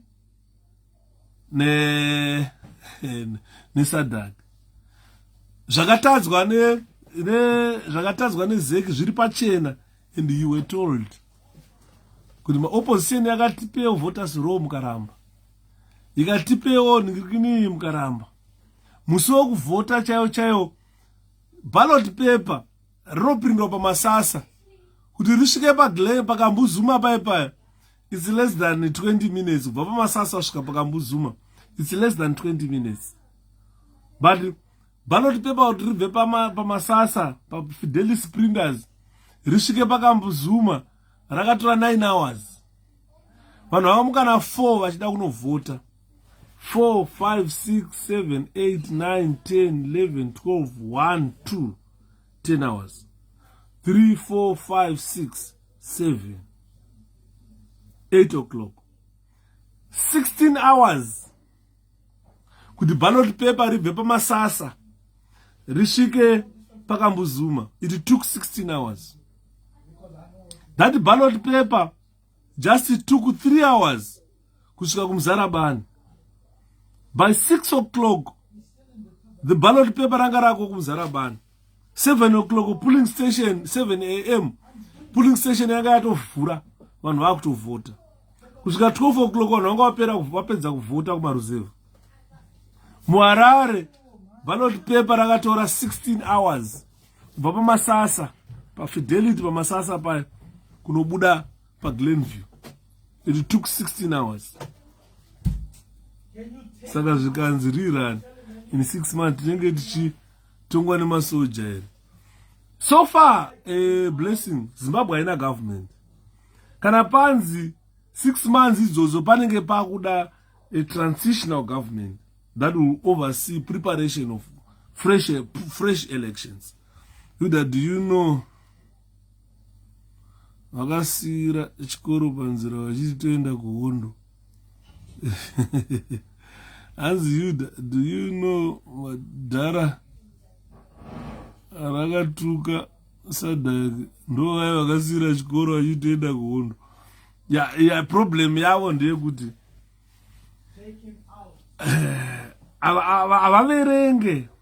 avaverenge ndofunga vanonga varingori kumunda. Hanzi I love you 𝗂𝗵𝗄𝗆. Thank you ndo, thank you so much. Hanzi go issue of 2/3 majority in parliament inonyatsofamba sei? Ishe 2/3 majority regaidi calculate 2/3 majority, 2/3 of 210 ichi. Mira nditore calculator yangu. Ndine Casio calculator gaitite on. Yaita on. Ndobaya button refraction. Ndoisa 2 pamusoro, ndoisa 3 pasi. Ndoti is equal to. Ndobva ndaiti chirubo chinhu chese. Anjagona kushandisa Casio. What percentage are you doing? 2/3. What? 2/3. 2/3 of what? 2/3. 2/3 of 210. Of 210 is 140. Multiply by 210. It's 140. It's 140. No 2/3 majority yoyo. Kana mune 2/3 majority, munenge mune outright power yekuisa mutemo yamunoda. But unfortunately, ZANU-PF has failed to garner 2/3 majority. Ndosaka ndikutaura kuti imimika mbona matai ukanzwa kuti party inodiwa naMwari, kana president wenyu wachamisa wandiwa naMwari. Wandiwa naMwari. Because it is the only political party yakatadzisa ZANU-PF kuwana 2/3 majority. Party isina kumbobvumirwa kukambena. Ma-MP yakawina. Some they never campaigned. Never campaigned. Iwe Mwari, alright, Mwari mudazomutenda nei? Party inonzi CCC was never allowed to campaign in Zimbabwe, but garnered 73 votes. Seats. Dai pasina violence, pasina zvatakaona zvezvo. Dai vakaisiya ichikambena kana kumaruwa kuita sei? Munonyepa imi. ZANU-PF yaiwana kana 1 seat. Pamwe vaigona kusara neuzumba maramba pfungwe chete. Chete. Zvaendwa zviya. Zvabaya zvezvi. Handiti manzwa nyaya tiri kutaura. Saka ZANU-PF yaida kuema 140 seats. Saka delimitation yema constituencies yanga yakadeliminatwa in a manner that ZANU-PF will easily garner 140. Unfortunately, mwana weZimbabwe akazviramba izvozvo. Ndosaka tiri kutaura kuti kwataakuenda kwakutapira. Kutapira kwakunoita ndekuti United Nations it engage with the member states in electoral process. And the last time 2/3 vakatibata ndosaka vakakwanisa kuisa patriotic bill. This time zvavharana zvezvo. Saka what they are trying to do ndanzwa kuti vakasunga MP yokumabvuku anzi vari kumuti rep. Saka ma-MPs edu mazhinji achapera kusungwa vachacalculate number yavanhu, but mabvuku haa kana vakaita sei havaitori. Andafara wedu mafara ngoma sei mafara endawo Yudha uya ataura chokwadika koma Yudha vauya oiye oiye jambanjana mko koma Yudha vauya oiye oiye jambanjana mko mana yu jambanjana Yudha o jambanjana mkoma jambanjana yu okoma Yudha vauya oiye jambanjana mkoma pakaipa guys. Ndati nini United Nations it engages or engage my member states ayo especially in electoral processes. Where electoral processes are found, you find United Nations, because this is where fundamental human rights norms are discussed. My standards guaranteeing political participation chaiwo the United Nations. Imimi ZANU-PF inokanganwa chinhu one kuti haisi ndo yakadivhaisa ma-elections. Aiwa muZimbabwe mamusikaitwa zvema-elections mangonzi mambo ndiani, vanhu maingonorovana kusvika wina ndianonzi ari powerful ndiye amambo akutongai. Zvaitwa kudhara. Politics izvozvo hadzichashandi makore ema-elections anaya. Saka ma-elections zvaanoitwa vanhu vakagadzira ma-elections handizvo zvakatanga kupi zvema-elections, kuti zvakatanga kunyika ipi, zvakatanga nani. Nobody knows this history. Kuna vanoziva history yoyo, but vakatanga nazvo vacho ivavo vakaisa ma-standards which guarantee political participation, and those standards must be followed. Human rights work in the context of electoral process. This is essential during all phases: pre-election, during election, and post-election. That will ensure that a safe election has been held. And elections must be held in a peaceful environment. These are the standards which were set by the people vakatanga zvema-elections. Once you hold your elections in such an environment, a peaceful pre-election, post-election environment, you are assured of you are assured of credibility. And to strengthen your credibility of your election process, you need to ensure that a peaceful environment prevail pre, during, and post-election. Mungangotanga zvekunzi chamisa ngaurawe izvozviya, already you have destroyed your credibility. Ndosaka ndati kune vanhu vasingade zano. Yeah. Mumwe aitotara pane video yandakaona imwe official wezano akataura kuti kunyange tikaenda kuma-elections tikadyiwa tinongoanaunza ma-results atinoda. Ndo zvakabva zvaitwa naChigumba chaizvo. Vanayo video yomuzonitumira kuinbox kwangu. 𝗵𝘃𝗆 aitaura panenge paprazere kunzi kana mukamuvhotera Chamisa akawina haatongi, tinongoanaunza ma-results atoda, hapana zvamunotiita. That's too primitive. You cannot allow your official to address Zimbabweans in that manner. That's too primitive. ZANU-PF is a primitive part, is a part of primitive people. During this era, digital era, you cannot let someone talk recklessly like that in front of people. Even if you vote Chamisa, we announce our own results. We don't announce the outcome of the election. The videos are there. Our vote is not safe in Zimbabwe. You might find out good Yuda voter uri ikoko. That's very true. That's very true. So what I'm saying is, such pre-election incitation of violence, intimidation and coercion, it won't create a peaceful environment which will strengthen credibility of your process. ZEC has been found wanting. You cannot allow vanhu vaitopuwa kutaura nezano ndaimutaura zvakati. But dai vanga vasiri ndakazonzwa mwari tanzi havacharoveke matribusi aya. Musarova. Mavideos ese wayaripo. It's so sad. ZANU-PF, I don't know what they want to contest here. The environment was never peaceful. Pre, during and post-election environment. That weakened the credibility of ZEC's electoral process. This is why you see Sadaka yakutaura kuti aiwa haisi stone age yatiri inoi yekuti umwe munhu akati ada kuunganidza vanhu vake ataure nawo mutema nematombo mutema nezvidhina. That is not it.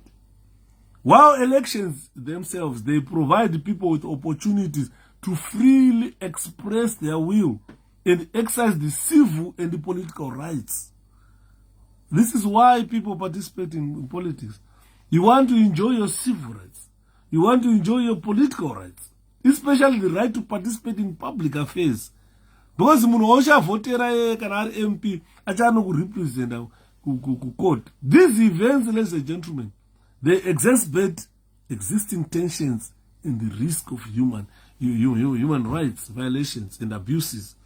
What you saw, there were abuses of human rights. What you witnessed, ZANU-PF did was abuse, was violation of our rights. You cannot go and tell munhu kuti dakuraya Chamisa ngaurawo. It's a violation of Chamisa's rights. Why would you issue such threats that you want to kill Chamisa for wanting to be a president?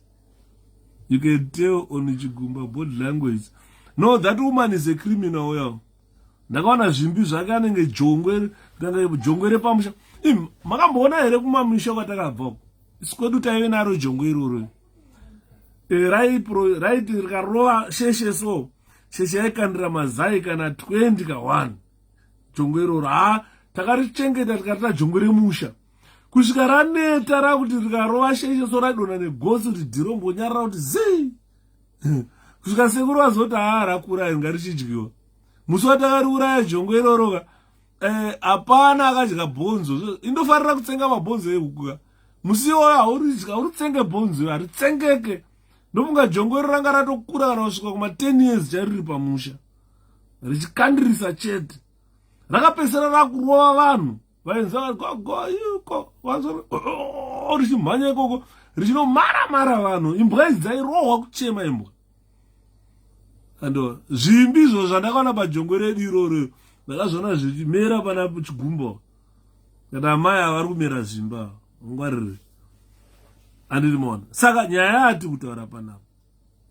Rights edu, they were threatened in the electoral process yatofanirwa kuenjoy free and fair. We should be participating zviri free. ZEC board need to be retrenched. Yeah, they need to disband the ZEC anyway. We don't need the ZEC in our country. Because it has failed its mandate. Electoral process may also sometimes trigger arbitrary arrest and detention. What you saw? People were arbitrarily arrested. People were detained. People were ill-treated. CCC supporters were tortured. You saw, we all witnessed these extrajudicial killings. We all witnessed the disappearances of opposition members in a country that is supposed to hold a free and fair election. All these human violations, they were witnessed by the international observers. And ZANU-PF is the one that invited them to come and do such barbaric acts, abducting people, ill-treating people, torturing people, stoning President Chamisa's vehicles. Definitely. That was too barbaric for 𝗍𝗶𝗆. We told them, you are shooting yourselves on the foot. Arresting 39 observers. We warned them that these violations, they've got an impact on the credibility of your elections. They've got even an impact on economics of this country, social status of Zimbabwe, and the cultural rights of Zimbabweans. It impacted on everything. Violence on its own, yatakaona, it created tensions. Ndakapesa ndaona vafana vamwe 𝗶𝗶C vakurara mumuti unge shiri. Rara mumuti vafana. And both they suffered a lot of violence. A lot of violence. Why they suffered that violence is because they just wanted to exercise their democratic right of voting, supporting a political party of your choice. That is in the constitution of the country. And I'm really touched by 𝗍𝗲𝗁 case. Yes. So, ladies and gentlemen, ndosakamona ndine platform yakaita sei. This platform is for public debate on critical issues. I bring these critical issues to your attention. Kuti kana wanga wakavharika mwe unovhurika. Ndafonerwa nemwe mupana ndichidrive kubva kubasa. Zvikanzi 𝗂𝗵𝗆, zvikanzi thank you so much for having this platform. I've learned quite a lot about Zimbabwe. Things that I never knew. Hanzi zvimwe tinongofunga kuti madrama. Tozoona 𝗂𝗵𝗆 muri panyanga toti taiti madramas. Zvikanzi you are a real human rights defender. You are a representative of people without a voice. Keep on. Andil Moron. Atete QD. Zviri sei mwana wamai.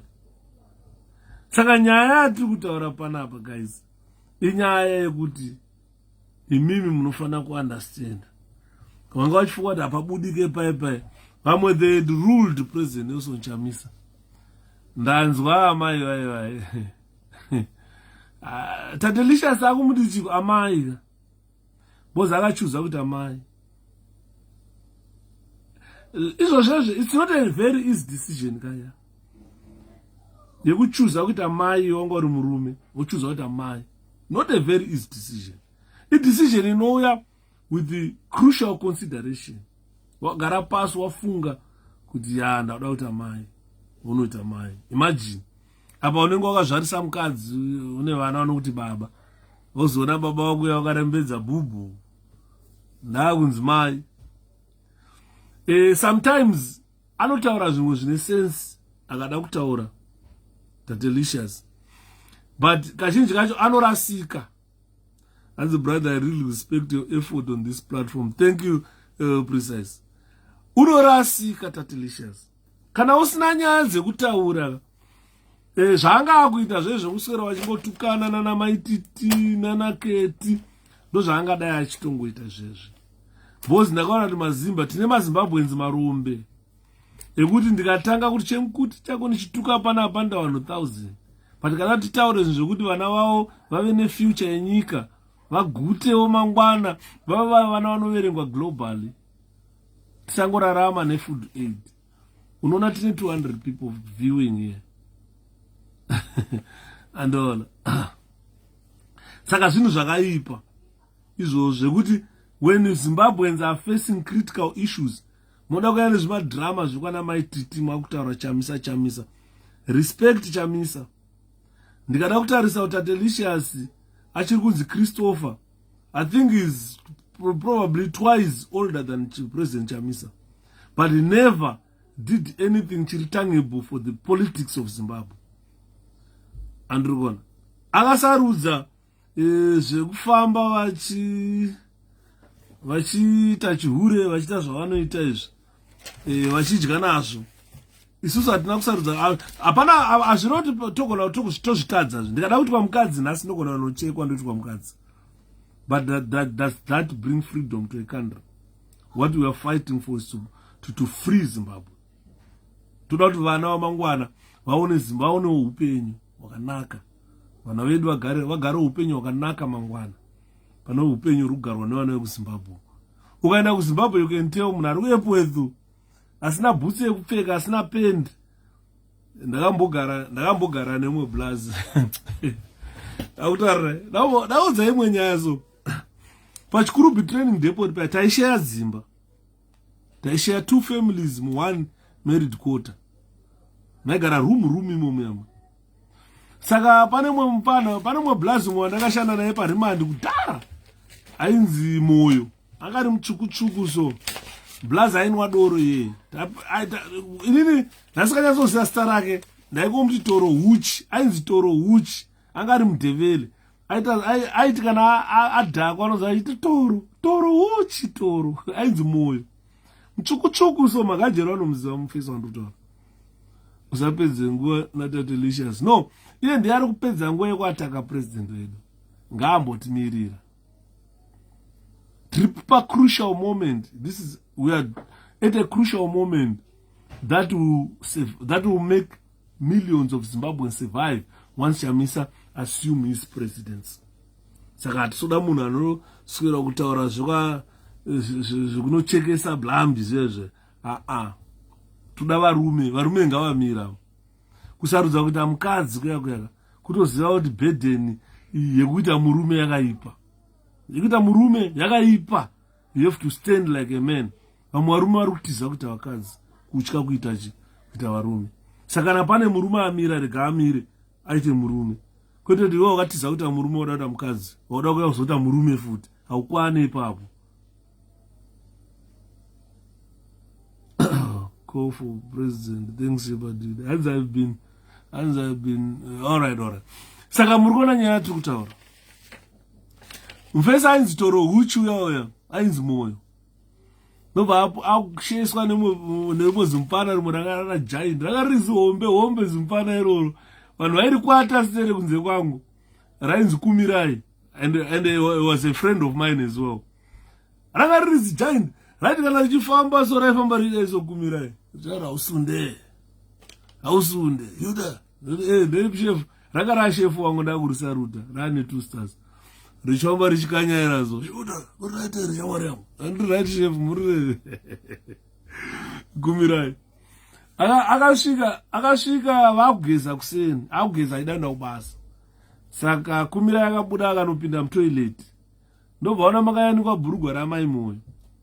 Mabhurugwa evakadzi edu echikadhijera unoshaya mari yekutengera mukadzi bhurugwa. Ranga rakatsauka pakati pese apa pamwe waifamba yotengesa madomasi amai akati bhurugwa rabvaruka. Ndobva Kumirai abuda panze, ndobva abata chimuti, ndobva adzoka mubathing room, ndobva ajunga bhurugwa ramai Moyo, ndobva abuda naro panze. Vanhu vozari kuseni, vanhu vangaenda mabasa, vanhu vangatarisa vana vechikoro vaenda kuchikoro. Apa Kumirai rakabata bhurugwa ramai Moyo nechimuti kudai. Zvikanzi chechi kudanga chakarohwa nebhazuka. Vatora bhurugwa revakanda uko kusango. Amai Moyo vakabuda vakatarisa bhurugwa richikandwa kusango kuna Kumirai.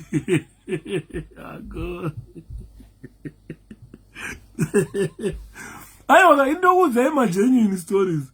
Kabvunzana nakagara nawo chikurubhana kutaurira. Kumirai akabuda akajunga bhurugwa ramai Moyo nechimuti so. Rakatsauka akarama mvemve. Zvikazotanga rakarohwa nebhazuka pakati apa chechi vakanda uko. Thank you. Ndatukuzvizwa. Hatitiona.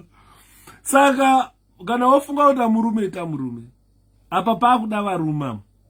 We are at a critical moment. We are at a critical issue that require men to stand as men. Kana wakatiza kuti murume udata mukadzi, it's fine. It's your we respect your decision. It's also I'm the only person asina mbotuka taTeLicious. Anamba nambomutuka because I respect her decision to become a woman. Transgender is allowed mune dzimwe nyika dzinedzi. Zvinorambidzwa ona Zimbabwe kuna vanhu vechibalance. Ona na president mabalance anofunga kuti munhu akaita transgender zvinomisa economy yenyika. Zvimisa economy yenyika. Decision yekumba kwake tarise zvemubedroom yemunhu. Kuzi munhu azoita gay, azoita transgender, hatina basa nazvo izvo. It doesn't affect the country, it doesn't affect the economy. Asi ukaba election ndo watonetsana newe. Nokuti iwe waba election ka. Atitibona. Saka isonetsana nemunhu ari kuba election. Handinetsane negay. Handinetsane netransgender. Saka magays one matransgender. To respect you. It's our decision to remain men. We can all change ourselves to women. And all. But respect our decision to remain men. If you continue to attack our president, you are inviting our rape. We want the state to attack you back. But atidu kuonekwa sevanhu vanodiscriminata nokuti munhu aita gender, transgender. We respect your decision. We respect you. If you want to be gay, we respect your decision. We respect you. And it's not a ticket rekuataka vamwe vanhu nekuti wafunga kuti transgender. We are at a very crucial time. This is so critical, the time we are in. Because we are talking of good governance. Chamisa is bringing good governance. Chamisa is going to end corruption. Zimbabwe is going to be another country. I wish ndikanogara kuZimbabwe. Kundiana kwatuka president 𝗙𝗲𝗁𝗁. Ndazotadzana kuipedza video yacho ndikati it is transgender. Kutiza kuti amurume atete masi munoziva imimi kuti amurume kunonakidza sei. Pakaita nyoka pamushanzi daidzai murume hakuna mukadzi anorova nyoka. Baba pano pamusha uri kupimba mapinda nyoka. Unobva kumundo kuchimanya nezvimagambutsi kabata zimuti. Ndiri kusvika uchirwara nenyoka. Mukadzi abata kamwana amira uko. Andoona. Mumwe munhu akazvitiza izvo zvekurova nyoka. Andemona. Saka respect our decision, we respect you. As it feels like a new height. Because she or he. No, he should respect us anyway. Tese tinogona ndikadana transgender nasibereta transgender hapana chinonitadzisa. But it's a very crucial decision to make. Kuti zveshuwa akuda kudimburwa dik adimburwa Samere mtende ari kudimburwa. Akomana wona iko basikoro nehonda oti honda aiwe haisi decision iri easy kaya. Uri Samere mtende ari kunzi gwishu. Oboswa meni aronyepa yo. Bala uyu anotara chirungu chanona pregnancy deligo pakaipa. Saka nyaya yati kutaura hanziko 𝗙𝗲𝗁𝗁. Chakusenderai atete masi munouya ku WhatsApp tokusenderai. Tokusenderai ngirikuni video yacho hati ndatoboikana sere ndikati iri ngozoti tiri munyika dzevaridzi. Anyway, saka isu tiri kutaura tichiti to be a political activist une marights ako. To be an opposition member une marights ako. Ukata gender transgender chi une marights ako. Ukata gay une marights ako. Une marights ako. Munhu wese ita marights. As you become android.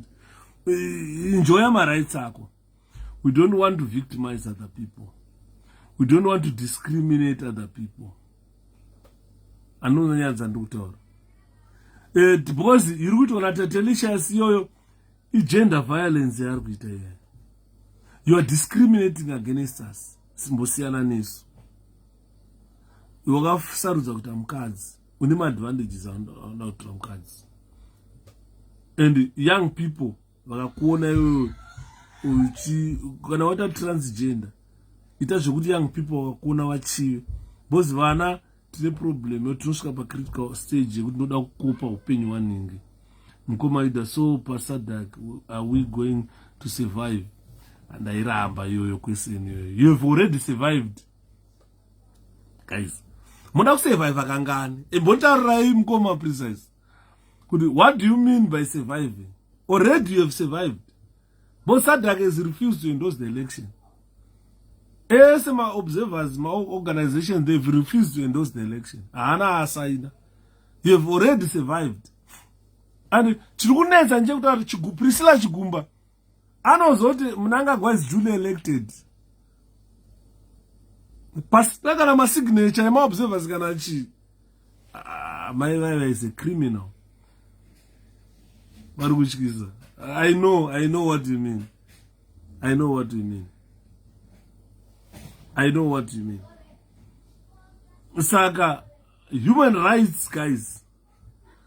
Human rights work, this is what is important in this context of this electoral process. Nobody kubatwa ZANU-PF mabhora kuzvi. Pakuda wani mabhora eZimbabwe. Nyama irikangunzi jikete mhere yaunorowa. Ndakamboudza vanhu kadai Mwari vakapa vanhu vese mabhora varume nevakadzi. Vakadzi vaizoappreciate kuti varume kana vachitaura kuti ukadzvanyiwa bhora unonzwa chi. Zvenhumbu izvi zvimwe izvi. Nhumbu inouya once in 9 months. Unozvara once, unonzwa pain one day. So what are we going to do? Who is going to lead the election? Ndozvatakunamata atete masimasi. Tine ma examples atinawo. Akaita sema-elections akaholdwa muZimbabwe 1980. They were supervised by United Nations. Saka we are praying for the past 43 years we have failed to run a credible, one only credible election. We failed.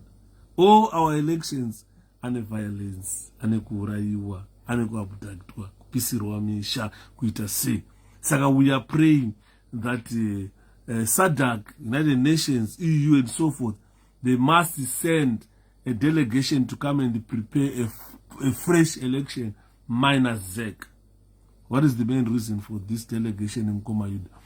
Remember, when Lungu refused to step down after being defeated by HH in Zambia, the same delegation went there, negotiated with Lungu.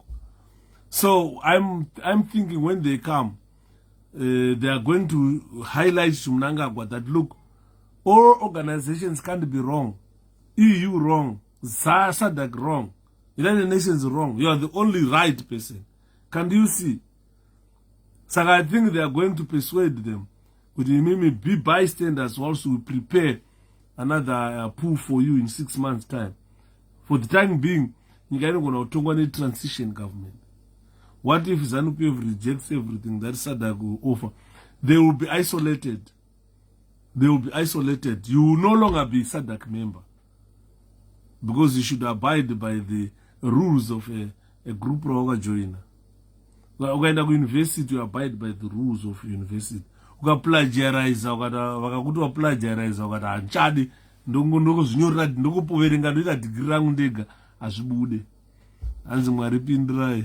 Chipindirai. So when they prepare for election, who is going to be the president? Vanogona kusakana maoko ajudge. Judge vanogona kusarudzwa kana chero munhu ano a reputable figure, ita chairman we-transition government. Vanogona kudaro kuti nyika inosvika maoko achairman we-transition government. Vanogona kuapoenda ivo kuti uda kuti ndingatungamiriri. I'm not. It's according to the constitution. I don't know what the constitution of Zimbabwe says, but tingango debate zvinhu zviri muconstitution panapa. The constitution inotaura kuti in the event that hapana munhu aita president panapa awina, pauda kuti transition government anotonga ndinhingi. The constitution inogona kutaura. So I don't know what the constitution of Zimbabwe will say. What we need to do is follow the constitution. What does the supreme law of this country say? He answered,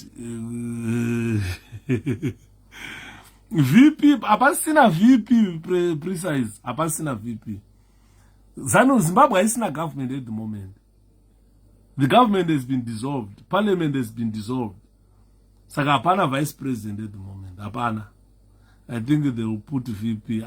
VP one. Because apa VP aripo ndo political party ka hasi VP wenyika. Nyika dissolved parliament. Akusina vice president, akuna president in Zimbabwe. Tukumbiro Malema asanobata nyika. They can put it in the hands of Malema as well. Julie. I didn't know guys. Saka pakaipa. Human rights work is important in the context of all electoral processes, guys, such as presidential and legislative elections. Major referendums, magazona. For good, an example is about constitutions or successions. They need a referendum. Saka pano kuna to a referendum kuti munhu anoita interim president Indian whilst people are preparing for this. Our constitution is going to get a referendum. If Mayo runs Zimbabwe, that will be better. Malema. Julius, I think he's listening to me at the moment. Because the guy was going to Julius Malema anofarira kuteerera Shepherd. Oh, really? Yeah, anokuteerera steering. Dai uchitaura mostly in English for him to understand. Because paunosangasa neshona anenge anomborasika mbichana. No, I'll start dwelling in English language. So what I'm saying is, in the context of electoral processes, guys, a good example of like presidential elections, legislative elections, major referendums, successions, and so forth, and local, regional, territorial elections, especially in situations in which the risk of violence and human rights, like Zimbabwe, and abuses are high. In our country, abuses are very high, very high. Timresa dagiro rauya ngarisa so chinja. Ndifunga kuti zvinochinja because hapana chinochinja. Remember that now my secret agents muno, both in my spies, definitely variable. At this time, so child Murese Monoma. So anyway, what I'm saying, ladies and gentlemen, what is important here? Before an election, it is important to ensure that a relevant legal framework, a good example, the constitution of a country, electoral laws of Zimbabwe, legislation of political parties, and the procedures, party registration, candidates, vetting, and so forth. These are all important things. But the most important part is the constitution of Zimbabwe and the electoral law. Whatever the electoral law says, kana electoral law ichiti my political parties anofana kupuwa voters roll. If ZEC does not produce that voters roll, already yatoita breach the electoral law. That election yatove null and void. You have breached the electoral law. Pane breach of the constitution of a country person, already it's null and void. Now kupa a very good example. Ndakasuspendwa kubasa in 2001. Ndasuspendwa kubasa ndakaenda ndakachallenge my suspension ku Supreme Court, ku High Court. Nyaya yangu yakaitwa na Justice Makarao.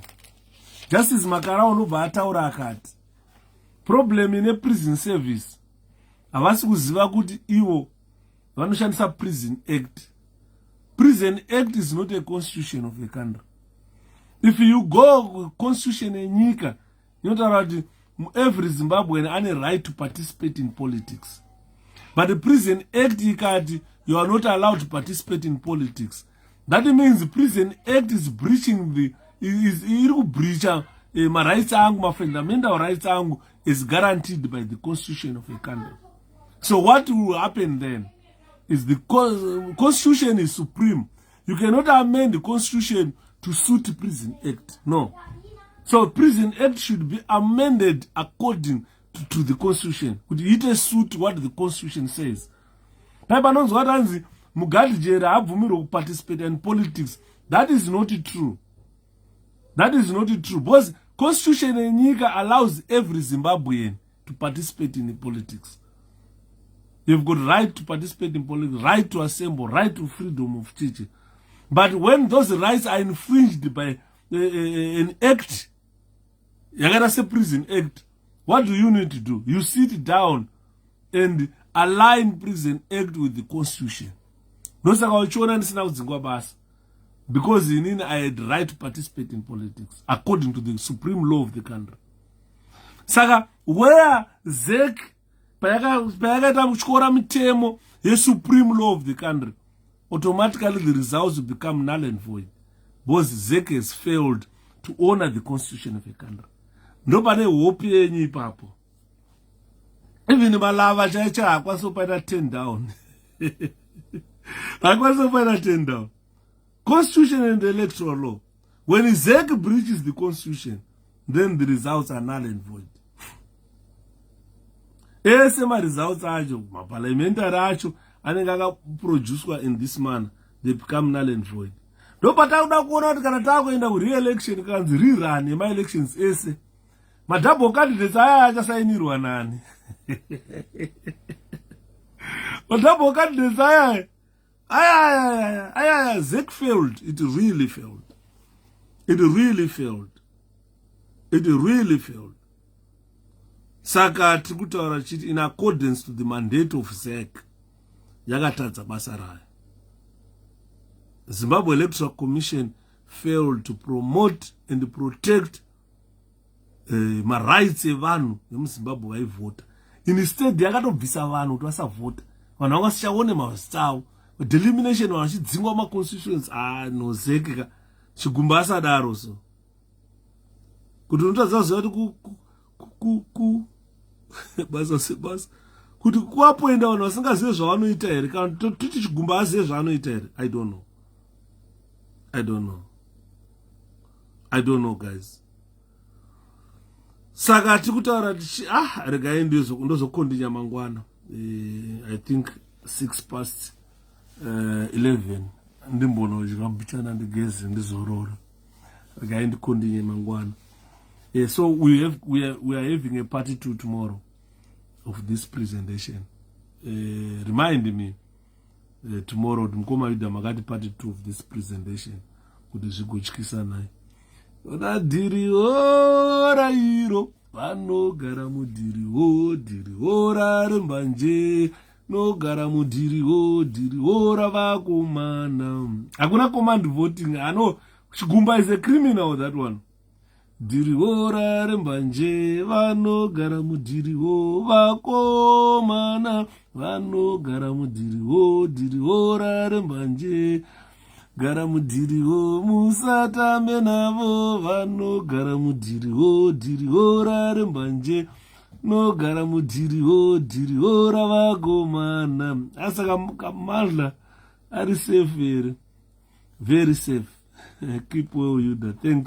Thank you, Precise. Thank you so much. Dhiriho ravakomana dhiriho rarembanje vanogara mudhiriho vakomana vanogara mudhiriho rarembanje. As that the Rashi Kazembe. Thanks Mkoma Yuda. May the Almighty grant you long live. Thank you so much. I think the constitution should stop the relatives of politicians to work for ZEC. Yes, it's nepotism, yeah. Because I'm not UK in Nigeria. Nepotism. Dhiriho va ZEC inofana kuita an organization yekuti akwapoendwe munhu. Unofana kutsvaga basa. Vanhu veZEC vovhetwa kana interview yacho yoitwa nemajaji. And thanks Mkoma give more. And I don't know sofana kuti wasei but hakuna munhu anofanwa ku and ZEC must not be an organization inoemploy on permanent. No. Like what we are seeing kuti Chigumba akutoita 20 years aripo achingonzi ZEC chairman. Sorry guys, amondiregererawo Mkoma Lenton Chitarara. Good night. Musara zvakanaka naye. Mibvunzo inbox. WhatsApp iripo. Pana mwayimbobvunza Mkoma Yuda WhatsApp group riripo rakanzi Yuda live streams where people share ideas. And it seems like ZANU-PF editing my observers' comments on the election. Obvious. That inini don't rely much on social media. Kind of a Twitter you can open 1,000 accounts. Apana no kubvunza. Your time you update a chat. And the morning. Oh, my stars also end up pizza. Thank you so much. Civil society to have input on the election of ZEC officers. Definitely. saka morara zvakanaka ndokudai mese ndinokudai mese iya Shapiro 𝗂𝗵𝗁 nai ndoti morara zvakanaka. Good night.